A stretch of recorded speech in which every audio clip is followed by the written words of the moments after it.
நீங்கள் பார்த்துக் கொண்டிருப்பது உங்கள் விஜய்.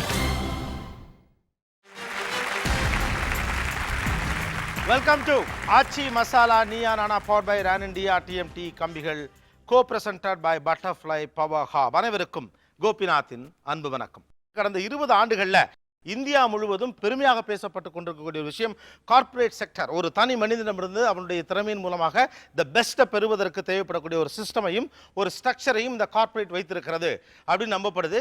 இது ஒரு ஸ்வைப் கார்டில் தொடங்கி, ஒருத்தருக்கு ஐடி கார்டு கொடுக்கறதுல தொடங்கி, எல்லாத்தையும் இமெயிலில் டிரான்சாக்ட் பண்ணுறதுல தொடங்கி, அதனுடைய தாக்கம் பெரிய அளவுகளிலிருந்து சின்ன வரைக்கும் இருக்குது. ஒரு மிகப்பெரிய அலுவலகம், கண்ணாடி கதவுகள், வெளியிலிருந்து பார்க்கிற போது பிரம்மாண்டம், குளிரூட்டப்பட்ட அறைகளுக்குள் ஆங்கிலத்தில் பேசிக்கொண்டு வேக வேகமாக வேலை பார்த்து கொண்டிருக்கக்கூடிய இந்த கார்ப்பரேட் செக்டருக்குள்ளே இருக்கிறவங்களாம் உண்மையாகவே சந்தோஷமாக ஹாப்பியாக அந்த ஸ்ட்ரக்சரை என்ஜாய் பண்ணி தங்களுடைய பொட்டன்ஷியாலிட்டியை சரியாக கொடுத்து தான் இந்த வேலையை பார்த்துக்கிட்டு இருக்காங்களா, இல்லை மனப்புழுக்கத்தோடு தான் அந்த வேலையை பார்த்து கொண்டிருக்கிறார்களா அப்படிங்கிறது தெரியல. ஒரு தரப்பில் எஸ், கார்ப்பரேட் சிஸ்டம் என்பது சரி, அது ஒரு தனி மனிதனுடைய திறமையை முழுமையாக உள்வாங்கி மிகச்சிறந்த அவுட்புட்டை கொடுக்குது, make a person more potential அப்படின்னு சொல்லுறாங்க. இன்னொரு பக்கம் கார்ப்பரேட் நிறுவனத்தின் புழுக்கம் தாங்க முடியாமல் வெளியே வந்தவன் நான் அப்படின்னு ஒரு ஸ்டேட்மெண்ட், அல்லது புழுக்கத்தோடு வேலை பார்த்து கொண்டிருக்கிறவன் நான் அப்படின்னு சொல்லக்கூடியவங்க.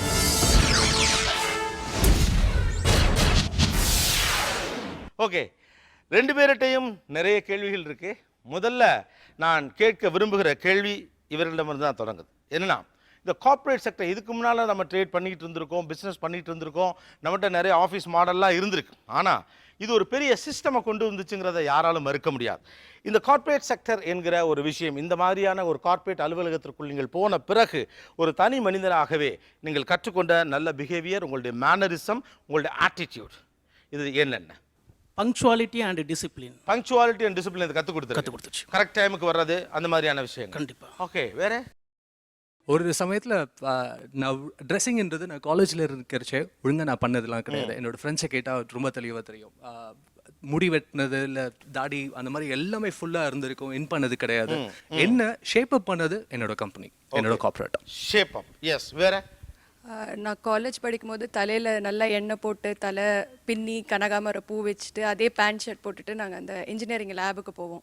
பட் இப்போ கார்ப்பரேட் வந்தோடனே எக்ஸ்போஷராக இல்லை நம்ம நிறையா பார்க்குறனாலையான்னு தெரியல, நிறையா வெளிநாட்டிலையும் போய் தங்கினனால நிறையா அதுலேருந்து நாங்கள் கற்றுக்கிட்டோம்.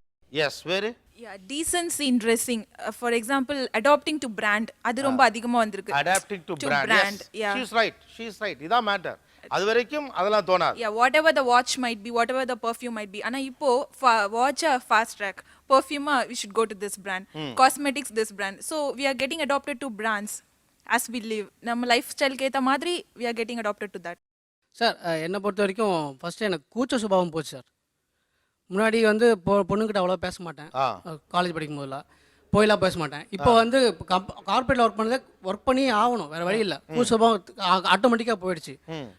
அது ஒரு மெயினாக ப்ளஸ் பாயிண்ட் சொல்லுவோம் சார். சார், இதுக்கு மேலே நான் பியூட்டிஷியன் பார்லர் போனதே கிடையாது. ஓகே, ஸோ என் ஏஜ்க்கு I never went at all. But after I joined these companies, I go for facial, I go for the beautician, everything like that. இதான் உண்மை. ஏன்னா ஒரு கார்ப்பரேட் கம்பெனிக்குள்ளே போன பிறகு நான் அப்படி இருக்க முடியாது. கொஞ்சம் அப்படி நல்லா நான் கொஞ்சம் அழகாக கொஞ்சம் ப்ரெசன்டபிளாக இருக்கணுங்கிற ஒரு தேவை ஏற்படுது, மனது தோணுது, அங்கே போக தோணுது, செய்கிறோம். முன்னெல்லாம் ஒரு ஸ்ட்ரேஞ்சரை பார்த்தா நம்ம ஸ்மைல் பண்ண மாட்டோம். But when it's a company கார்ப்பரேட்னு வரும்போது ஸ்ட்ரேஞ்சராக இருந்தாலும் ஸ்மைல் பண்ணுவோம். ஓகே, ஸோ அந்த ஒரு டிப்ளமசி இதெல்லாமே நிறைய கற்றுக்கிட்டேன் நான் பர்சனலி. அது ரொம்ப கஷ்டம் ஆக்சுவலாக. நமக்கு ரொம்ப கஷ்டம். தெரியாத ஒருத்தரை பார்த்து நம்ம சிரிக்க மாட்டோம், தெரிஞ்சவங்களை பார்த்து சிரிக்க மாட்டோம் பல நேரம். ஸோ தெரியாதவங்களை பார்த்து சிரிக்கிறது அப்படின்னு அதுக்கு ஒரு ஸ்மைல் ஒன்று மெயின்டைன் பண்ண சொல்லுவாங்க. இன்ஃபேக்ட் அந்த எட்டிக்வேட் கிளாஸில் அதெல்லாம் இருக்கும். ரைட்டா? எப்படி அந்த ஸ்மைல் இருக்கும்? பல்லு தெரியக்கூடாது, பட் ரொம்ப டீசெண்டாக நம்ம ஸ்மைல் பண்ணும்போது வார்மாக இருக்கணும். அவங்க வந்து ஓகே நம்மளை பார்த்து ஒருத்தவங்க வார்மான ஒரு ஃபீலிங் தராங்க அப்படின்ற மாதிரி இருக்கணும். அண்ட் அந்த ஸ்மைல் வந்து அதே மாதிரி வெரி இம்பார்ட்டன்ட்னா ஆட்டிடியூட் ப்ராப்ளம் க்ரியேட் ஆகிடும். இப்போ ஸ்மைல் பண்ணாமல் முறைச்சிட்டே போனோன்னா அடுத்த தடவை அந்த பொண்ணு முறைக்கிறா, அவளுக்கு ஆட்டிடியூட். ஸோ எல்லாருக்கிட்டையுமே ரொம்ப வார்மாக பிஹேவ் அழகாக எக்ஸ்பிளைன் பண்ணீங்க.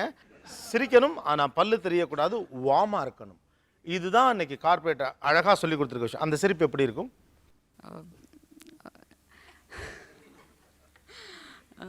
இங்கே ரொம்ப ஆர்டிஃபிஷியலாக வர மாட்டேங்குது, naturally. See, these are all the classes. ஏன்னா அது உண்மைதான். நீங்கள் ஒரு வாமான ஒரு ஸ்மைலை கேரி பண்ணுறப்போ உங்களை பற்றின எந்த அபிப்பிராயத்திற்கும் அவர் வர வேண்டியதில்லை. சிம்பிள் ஷீஸ் நல்லா ஃப்ரெண்ட்லி அப்படின்னு ஒரு தோணும். அந்த ஸ்மைல் எப்படி இருக்கும்னு கேட்குறேன். ஓகே, பல் தெரியாமல். S, good. கார்ப்பரேட் ஆஃபீஸ்க்கு நான் ஃபஸ்ட்டு இன்டர்வியூ போகும்போது என்கிட்ட சொன்ன விஷயம் வந்து கால் மேலே கால் போட்டுக்கோ, ஏன்னா வந்து கான்ஃபிடன்ஸ் அது சேர்ந்து செல்ஃப் கான்ஃபிடன்ஸ் அப்படின்னு சொன்னாங்க. ஓகே. அது 2வது நாள் நான் வந்து ஆஃபீஸ்க்கு போனேன். போயிட்டு அங்கே வந்து 40 இயர்ஸ் உள்ள மேனேஜர், அவங்கள வந்து நான் வந்து சார்னு கூப்பிட்டேன். அவர் என்ன சொன்னார், என் பேர் ஜானி, என் பேரை ஜானின்னு கூப்பிடு. ஏன்னா வந்து என் பேர் ஜானின்னு இருக்கும்போது நீ சார்னு கூப்பிட்டீங்கன்னா அது நல்லா இருக்காது. கார்ப்பரேட் ஆஃபீஸில் ஃபஸ்ட்டு நீ கூப்பிட வேண்டியது எனக்கு மரியாதை கொடுக்க தேவையில்ல, நான் சொல்கிற ஒர்க்கை மட்டும் பண்ணு போதும். நான் கார்ப்பரேட்டுக்கு வரதுக்கு முன்னாடி ரொம்ப கஞ்சத்தனமாக இருப்பேன். இங்கே வந்து பார்த்தீங்கன்னா ஐ எம் ஃபோர்ஸ் டு செலவு பண்ணுற மாதிரி, அதாவது என்ன சொல்கிறது, பண்ண அதே மாதிரி இருந்தோம்னா யாரும் மதிக்கிறது இல்லை. ஸோ அதனால் சம் அமௌண்ட் வந்து நான் ஸ்பெண்ட் பண்ணி ஆக வேண்டியதாக இருக்குது. Okay, you force to. But yeah தேடி தேடி போய் அப்போ முனியாண்டி விலாஸில் ஃபுல் மீல்ஸ் சாப்பிட்டேன்னா இப்போ பீஸா பர்கரு அது மாதிரியான ஸ்டஃப்லாம் சாப்பிட இதுதான் நல்ல ஆட்டிடியூடுன்னு நினைக்கிறீங்களா? இதை நான் ஆதரிக்கலை. நான் என் மனசுக்குள்ளேயே அதை எதிர்த்துக்கிட்டே தான் நான் பண்ண வேண்டியிருக்கு. போலியாக ஒரு நாடகம் ஆடுற மாதிரியான ஒரு சூழலாக இருக்குது. எடுத்தவனு எல்லாருமே போலிங்கிறீங்க, ஒன்றுமே புரியல எனக்கு. என்னோட அப்பா என்னோட ஜென்ரேஷன்ஸ் படி பார்த்தீங்கன்னா முடின்றது சுத்தம், காலப்போக்கில் முடின்றது போயிடும், வழுக்காயிடும். எங்கள் ஆஃபீஸ் வந்ததுக்கு அப்புறமா என்ன எப்படி ப்ரெசென்டபிளாக பண்ண முடியும்? நீங்கள் நிறைய பேரை பார்த்தீங்கன்னா பின்னாடி இருக்கிற முடி, சைடில் இருக்கிற முடியெல்லாம் எடுத்து இப்படி ஃப்ரண்ட்டில் விட்டுருப்பாங்க. பட் என்னை பொறுத்த வரைக்கும் மற்றவங்க பார்க்கும்போது ப்ரெசென்டபிளாக ஆக்கிக்க முடியும் அப்படின்னு பார்த்தா மொட்டை அடிக்கிறதுன்றது ஒரு அழகான ஒரு விஷயமா தோணுச்சு. அதை பண்ண இப்போ ஒரு நல்ல விஷயம் என்னென்னா, ஃப்ரெண்ட்ஸை மத்தியில் கூடும்போது என்ன மொட்டை அப்படின்னு கொஞ்சம் ஒரு பாசமாக கூடுவாங்க. ஒருவேளை நான் இழுத்து விட்டுருந்தேன்னா வேற மாதிரி கூப்பிட்டுருவேன். உங்கள் பேர் என்ன? தமிழ்ச்செல்வன். உங்கள் பாடி லாங்குவேஜ் எவ்வளோ மாறி? நான் முதல்ல இருந்து பார்க்குற ஒரு இங்கிலீஷ் ஸ்பீக்கிங் ஆர்டிஸ்ட் மாதிரி தான் பேசுகிறீங்க. யூனோ அந்த மாதிரி தான் இருக்குது. No I'm not no I'm just complimenting. இதுதான், ஏன்னா அவங்க சந்திக்கக்கூடிய மனிதர்களிடமிருந்து அது மாறும். தமிழ்ச்செல்வன் நார்மலாக எப்படி பேசியிருந்திருக்க கூடும் ஒரு காலகட்டத்தில்னா, வழுக்கையாக இருந்தால் எல்லாம் கிண்டல் பண்ணுவாங்க. அதே மொட்டைன்னு அடிச்சிட்டோம்னா அதுவே ஒரு செயலாக மாறிடுங்க.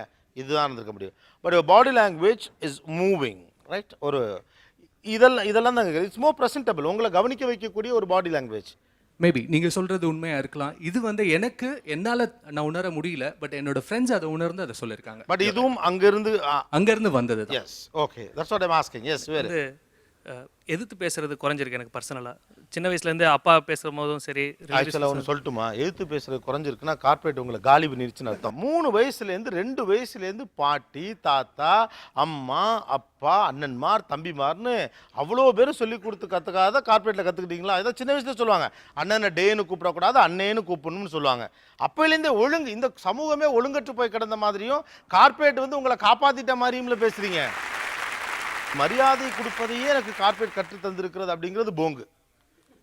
அது ஆக்சுவலாக சொல்ல போனால் எனக்கு கோபம் வர்றது குறைஞ்சிருக்குங்கிறத நீங்கள் சொல்கிறதுக்கு பின்னால் கார்ப்பரேட் உங்களை நசுக்கி வைத்திருப்பதை நான் நேரடியாகவே பார்க்கிறேன். அதில் ஒரு அடிமைத்தனம் இருக்கு. தெரிஞ்ச தப்புனா எதிர்த்து தானே சார் பேசணும், அதானே தைரியம். Who are you? Maybe you can call me by name Johnny அப்படின்னா, அப்போ ஜானிட்ட உரிமையாக பேசினால what the hell you guys are doing man, this is wrong, this is absolutely wrong against இது சொசைட்டிக்கு அகேன்ஸ்ட்னு நீங்கள் பேச வேண்டியதானே. இந்த அடிமை மனோபாவத்தை போய் எப்படி கொடி பிடிச்சி கொண்டாடுறீங்க நீங்கள்? இன்னொன்று உண்டு, ஒரு கார்ப்பரேட்டுக்குள்ளே போனவனையும் சில வார்த்தைகளை பயன்படுத்துவாங்க, ரைட்டா? கார்ப்பரேட்டுக்குள்ளே போன பிறகு தான் இந்த வார்த்தையை நான் பயன்படுத்த ஆரம்பித்தேன் அப்படின்னு எந்த வார்த்தையை சொல்லுவீங்க? எஸ் எஸ், அவங்கள்ட்ட கொடுங்க. ஹாய். ஹாய். இவங்க அருமையாக பேசுகிறாங்க. ஹாய் எடுத்தவங்க. Yes, good job. Good job. Yes, good job. Hi dude. Then kudos, congratulation வெல்லம்னா சொல்லுவோம். Kudos. Okay, KUDOS. Kudos. Okay, வேற? மற்றவங்கிட்ட எல்லார்கிட்ட பேசும்போது நான் வந்து படீஸ்னு கூப்பிடுவேன், இல்லைன்னா பேபின்னு கூப்பிடுவேன். படீஸ், பேபின்னு யாரை கூப்பிடுங்க? கேர்ள்ஸ் மட்டும். கேர்ள்ஸ் மட்டும் பேபின்னு கூப்பிடுவேன். எப்படி கூப்பிடுங்க? பொண்ணுங்களை எப்படி பேபின்னு கூப்பிடுங்க? Hi baby. Hi baby. பேபின்றது வந்து கார்ப்பரேட்ல யூஸ் பண்ணியிருக்கீங்களா? யார்கிட்ட யூஸ் பண்ணியிருக்கீங்கன்னு எனக்கு தெரிஞ்சுக்க விருப்பம் இருக்கு சார். கண்டிப்பாக சொல்கிறேன். பேபின்னு சொல்கிறது பார்த்தா நம்ம கூட கொலீக்ஸ் இப்போ பக்கத்தில் நம்ம உட்காந்துருப்போம், அவங்ககிட்ட ஹாய் பேபி எப்படி இருக்குன்னு சொல்லி பேசுறதோட மற்றவங்க அது எப்படி எடுத்துருக்காங்க ஒரு விதம் இல்லை. பேபி சொல்லுவாங்க, நான் இல்லைன்னு சொல்ல, அது கார்ப்பரேட்டில் மட்டும் இல்லை. பட் ஈவன் என் பாஸ் கிட்ட நான் பேசியிருக்கேன். ஃபீமேல் பாஸை பேபின்லாம் கூப்பிடலாமா? கண்டிப்பாக. நல்லா இருக்கு. ஈவன் என் பேபி இப்போ ஒர்க் பண்ணுறது. அப்போ இப்படி வச்சுக்கலாம். உங்கள் கம்பெனி பேர் என்ன? இப்போ ஒர்க் பண்ணுறதில்ல, பாஸ்ட் ஒர்க் பண்ணது. முன்னால் ஒர்க் பண்ண கம்பெனி. நான் தெளிவு. இது தெளிவு இல்லை, பயம். பேபிங்கிற வேர்டை பெரும்பாலான கார்ப்பரேட் கம்பெனிகள் அலோ பண்ணுவது கிடையாது. But as a friendly note, you guys used to call the girl is baby. எல்லா பொண்ணுங்களையும் பேபி நீங்கள் சொல்ல முடியாது. கார்ப்பரேட்டே ஒத்துக்கிட்டாலும் பேபிங்கிற வார்த்தை எல்லா பொண்ணுங்களும் ஒத்துக்காது. அதனால தான் இவங்க இங்கேருந்து இந்த கேள்வியை கேட்குறாங்க. ஓகே, கூல், சில், ரிலாக்ஸ் இந்த 3 வார்த்தைகள் அடிக்கடி பயன்படுத்துவோம் சார். Wow use பண்ண. Wow. Yeah. Okay. When they're good do a good job. Wow use பண்ண. And also bro, brother mean it cut short பண்ணி hi bro, hi dude அது மாதிரி. ஓகே, இன்னும் கொஞ்சம் டீட்டெயில்டாக போகலாமா? அந்த வேர்ட்ஸ்லாம் நிறைய யூஸ் பண்ணுவீங்களே. யூசி கேட்குற வேர்ட் அதிகமாக யூஸ் பண்ணுவாங்க சார். ஆ யூசி கேட்குற வேர்ட் அதிகமாக யூஸ் பண்ணுவாங்க. அதுக்கு முன்னாடி எஃப்ம் போட்டுக்கலாம். ஆ ஷிட் ஜாஸ்தி யூஸ் பண்ணுவோம் sir. Even if the system goes off, turns off, system பண்ணாலும் WTF அப்படின்னு போட்டுருவோம். ப்ராஜெக்ட் சம ஊத்தலா போயிடுச்சுன்னா, மொக்கையா போயிடுச்சுன்னா WTFனா வாட் த அப்படின்னு போட்டுருவோம். WTF WTF எல்லாமே கேப்ஸ்ல போட்டுருவோம். மொத்தமா ப்ராஜெக்ட் ஊத்திக்கிச்சுன்னா அது போட்டுருவோம். Dressing sense, confidence, communication skills, focus towards the target, அது மாதிரி அப்புறம் பிராண்ட், இது மாதிரி இதெல்லாம் இது கொடுத்த நல்ல மேனரிசம், நல்ல ஆட்டிடியூட், நல்ல பிஹேவியர்னு. ஆனால் இவங்க ரிவீல் பண்ணாத கார்ப்பரேட்டினுடைய மோசமான மேனரிசம், மோசமான பிஹேவியர், மோசமான ஆட்டிடியூட்னு ஒன்று இருக்கும். அதை நீங்கள் சொல்லலாம். நான் வந்து 35 வயசுக்கு மேலே தான் கார்ப்பரேட்டில் போனேன். அது வரைக்கும் சின்ன சின்ன கம்பெனிஸில் ஒர்க் பண்ணிட்டேன். ஃபர்ஸ்ட் டே நான் போனப்போ கேர்ள்ஸ் ஒரு 20ஸ்ல இருக்கவங்கலாம் உட்காந்து ஸ்மோக் பண்ணதை பார்த்து ஷாக் ஆகிட்டு. கேர்ள்ஸ் கூட ஸ்மோக் பண்ணுவாங்கன்றது என்னோட லெவல் ஆஃப் திங்கிங்க்கு மேலே இருந்தது. தென் வேலைக்கு ஜாயின் பண்ணதுக்கப்புறம் என்னை விட சின்ன 10 வயசு 15 வயசு சின்னவங்கலாம் வந்து ஹாய் கிரேஸ் அப்படின்னு சொல்கிறது எனக்கு கொஞ்சம் ஷாக்காக இருந்தது. மேடம்னு சொல்லி கூப்பிட்டு பழக்கப்பட்ட லெவலில் இருந்தேன். ஹாய் அப்படின்னு சொல்லி இமீடியட்டாக நேம் சொல்கிறது, இன்னும் 15 வயசு பெரியவன் நம்மளை போய் பேர் சொல்கிறாங்க அப்படின்னு கொஞ்சம் அன்ஃபிட்டாக இருந்த ஒரு 2-3 நாள் உடனடியாக ஏற்றுக்க முடியல. தென் 1 வீக் கழிச்சு நான் வந்து எனக்கு 10 வயசு மேலே இருக்கவங்கள கூப்பிடும்போது அந்த ஈகோ கொஞ்சம் சாட்டிஸ்ஃபை ஆச்சு. அவங்க உண்மையை பேசுகிறாங்க. முதல்ல சுருக்குன்னு தான் இருக்கும். இந்தியன் கார்ப்பரேட்டை பற்றி ஜாலியாக ஒன்று சொல்லுவாங்க. எப்போதுமே பாஸ் பேர் சொல்லி சொல்லுவார், ஆனால் நீ கூப்பிடக்கூடாது. அப்படி ஒரு ரூலும் உண்டு இங்கே, ரைட்டா? ஸோ முதல்ல ஒருத்தலாக இருந்துச்சு. அப்புறம் நீங்கள் 15 வயசுக்கு மேலே இருக்கவங்கள பேர் சொல்லி கூப்பிட்ட பிறகு உங்களுக்கு சந்தோஷமா இருந்துச்சு. ஓகே, ஈக்குவல் ஆயிடுச்சு. எஸ், என்னோட தேவைகளை தேவையில்லாமல் பெருக்கி காமிச்சிச்சு. இந்த செல்ஃபோன் தான் வச்சிருக்கணும், இந்த மாதிரி பிராண்டட் ஷர்ட் தான் போடணும், இந்த மாதிரி பர்ஃப்யூம் போடணும், இப்படி தான் ஷேவ் பண்ணணும், இது எல்லாமே இந்த மாதிரி பிராண்டட் கிளாஸஸ் தான் போடணும். கிளாஸஸ் வாங்கினா எவ்வளோ செலவு பண்ணேன்? 1000 ரூபாய்க்குள்ளே வாங்கினேன்ப்பா. ஐயோ என்னது தப்பு? மாடரேட்டாக இருக்கிறது எல்லாமே தப்பாயிடுச்சு. Okay, only you have to be extremely fantastic in spending or you have to be doing nothing. மாடரேட்டாக இருக்கிறது தப்பு அப்படிங்கிற மாதிரி வந்துருச்சு. ஆமாம். Okay, good. தென் வேற எல்லாருமே வந்து ஒரு ஆர்டிஃபிஷியல் அவுட்லுக்கோட தான் சொசைட்டியில் மூவ் பண்ணுறாங்க. ஆர்டிஃபிஷியல் அவுட்லுக்கோட மூவ் பண்ணுறாங்க எல்லாரோடையுமே. அது வந்து ஆஃபீஸில் ஸ்டார்ட் ஆகி வீடு வரைக்கும் தொடருது. என்ன மாதிரியான ஆர்டிஃபிஷியல் அவுட்லுக்? இப்போ வந்து பார்த்தீங்கன்னா யாராவது வயிற்றாப்புல வந்து அவங்கள பார்த்து without showing your teeth smile பண்ணோன்னு, ஸ்மைல் பண்ணலன்னு அவன் என்ன பார்த்து முறைச்சு போறாப்பான்னு சொன்னாங்க. ஆனால் சில டைம் என்ன ஆகுதுன்னு how artificial it is, smile பண்ணோம் அப்படி ஜஸ்ட் 1 ஃபீட் நடந்துருவேன், இவன் பார்த்து சிரிக்கலன்னு நாளைக்கு ஏதாவது போட்டு காலாஞ்சி எடுப்பான் அப்படின்ற ஒரு. அப்போ என்னன்னா அங்கே எல்லா இடத்துலையுமே ஒரு ஆர்டிஃபிஷியல், ஒரு செயற்கைத்தனம் இருக்கிறது. Plastic smile. Yes yes. Okay, வேற usage of F words and B words. That's the point. That's the point. Usage of B words. அது ஒரு சாதாரண அலுவலகத்தில் செய்ய முடியாது. பக்கத்தில் பொண்ணு இருக்கிறத பற்றி கூட கவலைப்படாமல் they use it. Yes, sometimes girls also use it. எங்கள் பிரேக்கில் வந்து எங்கள் டீம் லீடர் கூட கீழே போவோம் ஸ்மோக் பண்ணுறதுக்கு. அப்போல்லாம் நல்லா ஃப்ரெண்ட்லியாக இருப்பார். அதே அந்த ஃப்ளோர் அந்த டோர் உள்ளே வந்ததுக்கப்புறம் நம்ம எதனா பேசினா ஓகே, ஒரு ஃபேக் தேவையில்லாத ஒரு ஃப்ரெண்ட்ஷிப் இமீடியட்டாக மாறுவாங்க. Yes, super. How are you, hi how are you அப்படின்னு கேட்பாங்க. ஆன்சர் சொல்கிறதுக்கு ஆள் இருக்க மாட்டாங்க சார், அவங்க பாட்டு போயிடுவாங்க. நம்ம சவருக்கு தான் வந்து ஐ எம் ஃபைன் அப்படின்னு சொல்லிட்டு இருப்போம். ரொம்ப ஆர்டிஃபிஷியலான ஒரு நிலை, ரொம்ப ஃபேக்காக இருப்பாங்க. அவங்க வந்து ரொம்ப குயிக்காக எல்லாம் பண்ணணும்னு நினைப்பாங்க. ஸோ கேள்வியை கேட்டுட்டு பதிலுக்கு ஆளே இருக்க மாட்டாங்க சார். ஒரு சீனியர் பொசிஷனில் இருக்கேன். புதுசாக ஜாயின் பண்ண ஒருத்தர் வந்து என்கிட்ட ஹாய் நாட்ஸ் அப்படின்னு சொன்னால் எனக்கு சுத்தமாக பிடிக்கல சார். ஹலோ நட்ராஜன் சொன்னால் பிரச்சனை இல்லை, ஹாய் நாட்ஸ் நம்ம நேம் அவங்களா சுருக்கிக்கிறாங்க. ஓகே ஓகே, ஃபர்ஸ்ட் நேமில் அதுவும் நிக் நேம் மாதிரி அவங்களே வச்சு ஹாய் நாட்ஸ்னு இப்போ குரூப் சேட்டிங் மாதிரி வித்தின் கம்பெனி ஆர்கனைசேஷன் இருக்கும், அதில் ஹாய் நாட்ஸ். அப்புறம் அந்த அதில் சொல்லும் போதே ஆர் யூ கிளியர் அப்படின்னு கேட்டால் ஒரே ஒரு எஸ், ஒய்எஸ் கூட போட மாட்டாங்க, வெறும் ஒரு எஸ். ஓகே, இதெல்லாம் அவங்களோட ஆட்டிடியூட காட்டுதுன்னு எனக்கு. ட்ரெஸ்ஸிங் ஸ்டைல் சேஞ்ச் ஆயிருக்குன்னு சொல்கிறாங்களே, பட் ஆனால் அதுக்கப்புறம் இப்போ கார்ப்பரேட் வந்ததுக்கப்புறம் பார்த்தீங்கன்னா பேண்ட் வந்து ஃபிட்டிங்காகவே போட மாட்டாங்க. எல்லாமே இன்னர்ஸ் வந்து வெளியில் தெரிகிற மாதிரி, அந்த ஸ்ட்ராப் தெரிகிற மாதிரி கேட்டால் அது ரொம்ப காஸ்ட்லியான இன்னர்ஸ் அப்படின்னு சொல்லுவாங்க. That is very very irritating. But கார்ப்பரேட்ஸில் is it allowed? They do it on Fridays. Complaint பண்ண முடியல அது? அங்கே இருக்க 3/4 ஆஃப் த பீப்புள் எல்லாத்துக்குமே அப்படி தான் இருக்குது. யார்கிட்ட போய் கம்ப்ளைண்ட் பண்ணுறது? தமிழில் பேசினாலோ இல்லை தன்னுடைய தாய்மொழியில் பேசுகிறதே வந்து ஒரு மானக்கேடாக வந்து வந்துட்டே இருக்குது. அதனால் எனக்கு தெரிஞ்சு நம்மளுடைய அடையாளம் அப்படியே மறைஞ்சிட்டு வருமோன்னு பயமாக இருக்குது. ஒரு ஜட்மெண்டல் ஆட்டிடியூட் வந்து கூடுதுன்னு நினைக்கிறேன். ஒருத்தர் பார்த்தோன்னே இவர் வந்து ஒரு பொட்டென்ஷியல் கஸ்டமரா, இவர் வந்து ஒரு பொட்டென்ஷியல் ஒரு ப்ராஜெக்டை இவர்கிட்ட கொடுக்கலாமா, எல்லாமே பார்த்தோன்னே அந்த கணத்திலே அவரை பற்றி ஜட்ஜ் பண்ணுறாங்க. ஸோ ஒருத்தரை ஸ்டடி பண்ணுறதுக்கான டைமை வந்து ஒரு கார்ப்பரேட் வந்து அந்த கார்ப்பரேட் ஆட்டிடியூட் வந்து எடுத்துக்கிறது இல்லை. கார்ப்பரேட் செக்டர் கற்றுக் கொடுத்திருக்கிற நல்ல விஷயங்கள் ஆட்டிடியூட், பிஹேவியர், மேனரிசம், இந்த பக்கம் ஒரு லிஸ்ட் வருது. இன்னொரு பக்கம் இந்த மாதிரியான சில விஷயங்கள் என்னுடைய மனதை நெருடுகிறது. அதை பாசிட்டிவாக என்னால் பார்க்க முடியல. கார்ப்பரேட்டினுடைய நடவடிக்கைகள் சரி, கார்ப்பரேட்டினுடைய நடவடிக்கைகள் தவறு. விவாதம் ஆரம்ப கட்டத்திலிருந்து அடுத்த கட்டத்தை நோக்கி நகரப் போகிறது. ஒரு சிறிய இடைவெளிக்கு பிறகு சந்திக்கலாம். இது Aachi masala Neeya Naana, powered by Ron India TMT கம்பிகள், co presented by butterfly power hob. State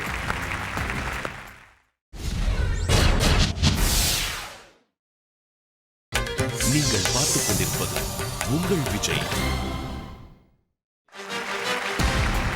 welcome back to Aachi masala Neeya Naana, powered by Ron India TMT கம்பிகள், co presented by butterfly power hob. ஒரு கார்ப்பரேட் கட்டமைப்புக்குள் வேலை பார்ப்பது எவ்வளவு சரியானதாக இருக்கிறது, அது எவ்வளவு மகிழ்ச்சி தருகிறது? ஃபஸ்ட்டு ஜாயின் பண்ணுறப்பே ஒரு குட் சேலரி கிடைக்குது எஸ் ஃப்ரெஷருக்கு. மற்ற இதில் வந்து அந்தளவுக்கு கிடைக்குமா இல்லையே தெரில. ஸோ ஒரு புவர் ஃபேமிலியிலேருந்து ஒரு ஸ்டூடெண்ட் வரான் அப்படின்னா வித்தின் 2 இயர்ஸ்க்குள்ளே ஒரு பெரிய லெவலுக்கு போயிடலாம். ஸோ அதனால் நல்ல ஒரு ஓகே, ஒருத்தனுக்கு பொருளாதார சுதந்திரத்தை உடனடியாக தருகிறது. ஒன்று எஸ் தென் எனக்கு கிளைண்ட் வந்து ஸ்பெசிஃபைட் டாஸ்க் இன்னைக்கு கொடுத்துருக்காங்கன்னா அதை நான் வந்து நாளைக்கு அவங்க என்னோட மார்னிங் வந்து அவங்களுக்கு ஈவினிங் மாதிரி ஆகிடும். இப்போ நான் உள்ளே என்ட்ரு ஆகும்போது ஸோ அவங்க எனக்கு ஸ்பெசிஃபைட் டாஸ்க் கொடுத்தாங்கன்னா அதை வந்து நான் நாளைக்கு வந்து கம்ப்ளீட் பண்ணியிருக்கணும். அதை நான் எந்த டைம் வேணாலும் போகிறேன். ஒன்று. ரெண்டாவது, உள்ளே நான் போனோன்னே எனக்கு டிடி விளாட்றதுக்கு டிடி போர்டு இருக்குது, செஸ் விளாட்றதுக்கு செஸ் போர்டு இருக்குது, கேரம்ஸ் விளாட்றேன், ஆன்லைன் செஸ் விளாட்றேன், ஃபேஸ்புக் இருக்குது. So multiple things. நான் வந்து வேலை பார்க்கலாம், சம்பாதிக்கலாம், விளையாடலாம், உங்களுக்கு சுதந்திரமும் தேவையான அளவுக்கு கொடுக்கப்படுது. இந்த மாதிரி ஒரு என்ஜாயபிள் மூமெண்ட்டை நான் எதுக்காக மிஸ் பண்ண முடியாது. ஜிம்லாம் இருக்குன்னு சொன்னார். அந்த ஜிம் வந்து எந்த அளவுக்கு டஸ்ட் படிஞ்சிருக்குன்னு பார்த்தா தெரியும். நம்ம இத்தனை மணிக்கு தினைக்கும் ஜிம்முக்கு போகணும்னு நினைப்போம். இது நீங்கள் வீட்டில் இருந்து ஜிம்முக்கு போனீங்கன்னா காத்தால 6 மணி 6:30 போயிடுவீங்க. ஆனால் எத்தனை பேர் பிளான் பண்ணி போனீங்கன்னா அங்கே ட்ரெட்மில்லில் நடந்துட்டு இருப்போம், ஃபோன் வரும், எடுக்கலைன்னா பிரச்சனை. ஒன்று எடுத்தால் ட்ரெட்மில்லில் விழ வேண்டியதுதான். இந்த ஒரு இது ஹெல்த்துன்றது சுத்தமாக போச்சு. இவர் டைம் சாப்பிட முடியலன்னு சொன்னார் இல்லையா, கரெக்டான உண்மை அது. ஃபேமிலியோட நல்லா டைம் நல்லா ஸ்பெண்ட் பண்ணலாம். ஏன்னா சாட்டர்டே சண்டே லீவு, டைமிங் அக்யூபிலிட்டி 5 o'clock ஆனோன்னு இமீடியட்டாக எழுந்து போயிடலாம். நெக்ஸ்ட் பேட்ச் வந்து ஒர்க் பண்ணுறோம். ஸோ இமீடியட்லி நம்ம ஃபேமிலியோட ஸ்பெண்ட் பண்ணுறதுக்கு மோர் டைம் நம்ம ஹெல்ப்பாக இருக்குது. கார்பரேட்லேருந்து 5 மணிக்கு எழுந்திரிச்சு கிளம்பி வீட்டுக்கு போயிடலாம். எஸ் சார், ஒர்க்கிங் ஹவர்ஸ் கரெக்டாக முடிஞ்சுன்னா அப்படியா போயிடலாம். யாரா பதில் சொல்ல முடியுமா? யார் அவ்வளோ பேர் நோ சொல்கிறாங்களே. இவர் சொல்கிற மாதிரி ஒர்க் லைஃப் பேலன்ஸ்னு ஒன்று இருக்குது. இவங்க எப்படி சொல்கிறாங்க, இப்போ எங்களுக்கு பார்த்தீங்கன்னா காலையில் நான் 7 மணிக்கு போவேன், 4 நான் வெளியில் வந்துடுவேன், ஒரு ப்ராப்ளமும் கிடையாது. அப்படியே தேவைப்பட்டாலும் வீட்டிலேருந்து ஒரு மணி நேரம் கனெக்ட் பண்ணிக்கலாம். அந்த ஃப்ளெக்சிபிலிட்டி இருக்குது. இந்த ஒர்க் லைஃப் பேலன்ஸ் நிச்சயமாக கொடுக்குறாங்க. அதே வருஷத்துக்கு 20 நாள் நான் லீவ் எடுத்தே ஆகணும். நான் இப்போ பார்த்தீங்கன்னா பிளாக் லீவில் இருக்கேன் 20 நாள். இந்த 20 நாள் நான் வந்து ஆஃபீஸுக்கு போகக்கூடாது, கனெக்ட் பண்ணக்கூடாது, ரெஸ்பாண்ட் பண்ணக்கூடாது. இது நீங்கள் வேறு செக்டாரில் இருக்குமான்னு பார்த்தா இருக்கவே இருக்காது. Contradicting statement. நான் 4 காலுக்கு வெளில வந்துடுவேன், தேவைப்பட்டால் வீட்டில் போய் நான் கனெக்ட் பண்ணி ஒர்க் பண்ணலாம், ரிமோட் ஆக்சஸ். அது வந்து சத்தியமாக கிடையாது. ஏன்னா தூக்கத்தில் எழுப்பி கூட கேட்பாங்க கேள்விங்க ப்ராஜெக்ட் ஸ்டேட்டஸ் அப்டேட் வரும்போது. சார் அதில் தான் சார் நம்ம ஃப்ளெக்சிபிலிட்டி எதிர்பார்க்குறோம். நான் ஒரு 2 மணி நேரம் வேலை செய்யாமல் இருக்கலாம். நான் என்ன பண்ணேன், சில டைம் 2 மணிக்கெலாம் கிளம்பி வீட்டுக்கு வந்துடுவேன். நீ ஏன் வீட்டுக்கு 2 மணிக்கு போகிறேன்னு எங்கள் பாஸ் கேட்டதே கிடையாது. காலைல நீ ஏன் 6 மணிக்குள்ளே வரலன்னு கேட்டது கிடையாது. இவர் சொன்ன மாதிரி வேலையை செய்யணும். ஒரு 2 மணி நேரம் உங்களுக்கு வேலை கொடுக்குறாங்க, அந்த 2 மணி நேரத்தில் உங்கள் வேலையை முடிச்சிட்டிங்களா வீட்டுக்கு போயிடுங்க. ஒர்க் அட் ஹோம்னு ஒரு கான்செப்ட் இருக்குது. எனக்கு வந்து டியூஸ்டேஸ் அண்ட் தர்ஸ்டேஸ் நான் வீட்லேருந்து வேலை செய்யணும், ஆஃபீஸ்க்கே போக வேண்டாம். அதாவது ஒர்க் ஃப்ரம் ஹோம்னு சொல்லிக்கிட்டு இருக்காங்க. எனக்கும் அந்த ஒர்க் ஃப்ரம் ஹோம் இருக்குது. நான் இதுக்கு முன்னாடி ஒர்க் பண்ண ஆர்கனைசேஷனில் வந்து என்னென்னா, ஒரு நாளைக்கு வந்து போய் ஜாயின் பண்ண உடனே ஒரு லேப்டாப்பும் ஒரு டேட்டா கார்டும் கையில் கொடுத்துருவாங்க. ஒரு ஆன்கால் ஃபோன் அப்படின்னு சொல்லிட்டு ஒன்று கொடுத்துருவாங்க.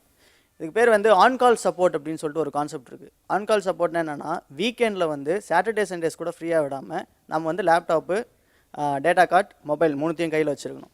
எப்போ கால் வந்தாலும் we should attend that call and solve the problem immediately.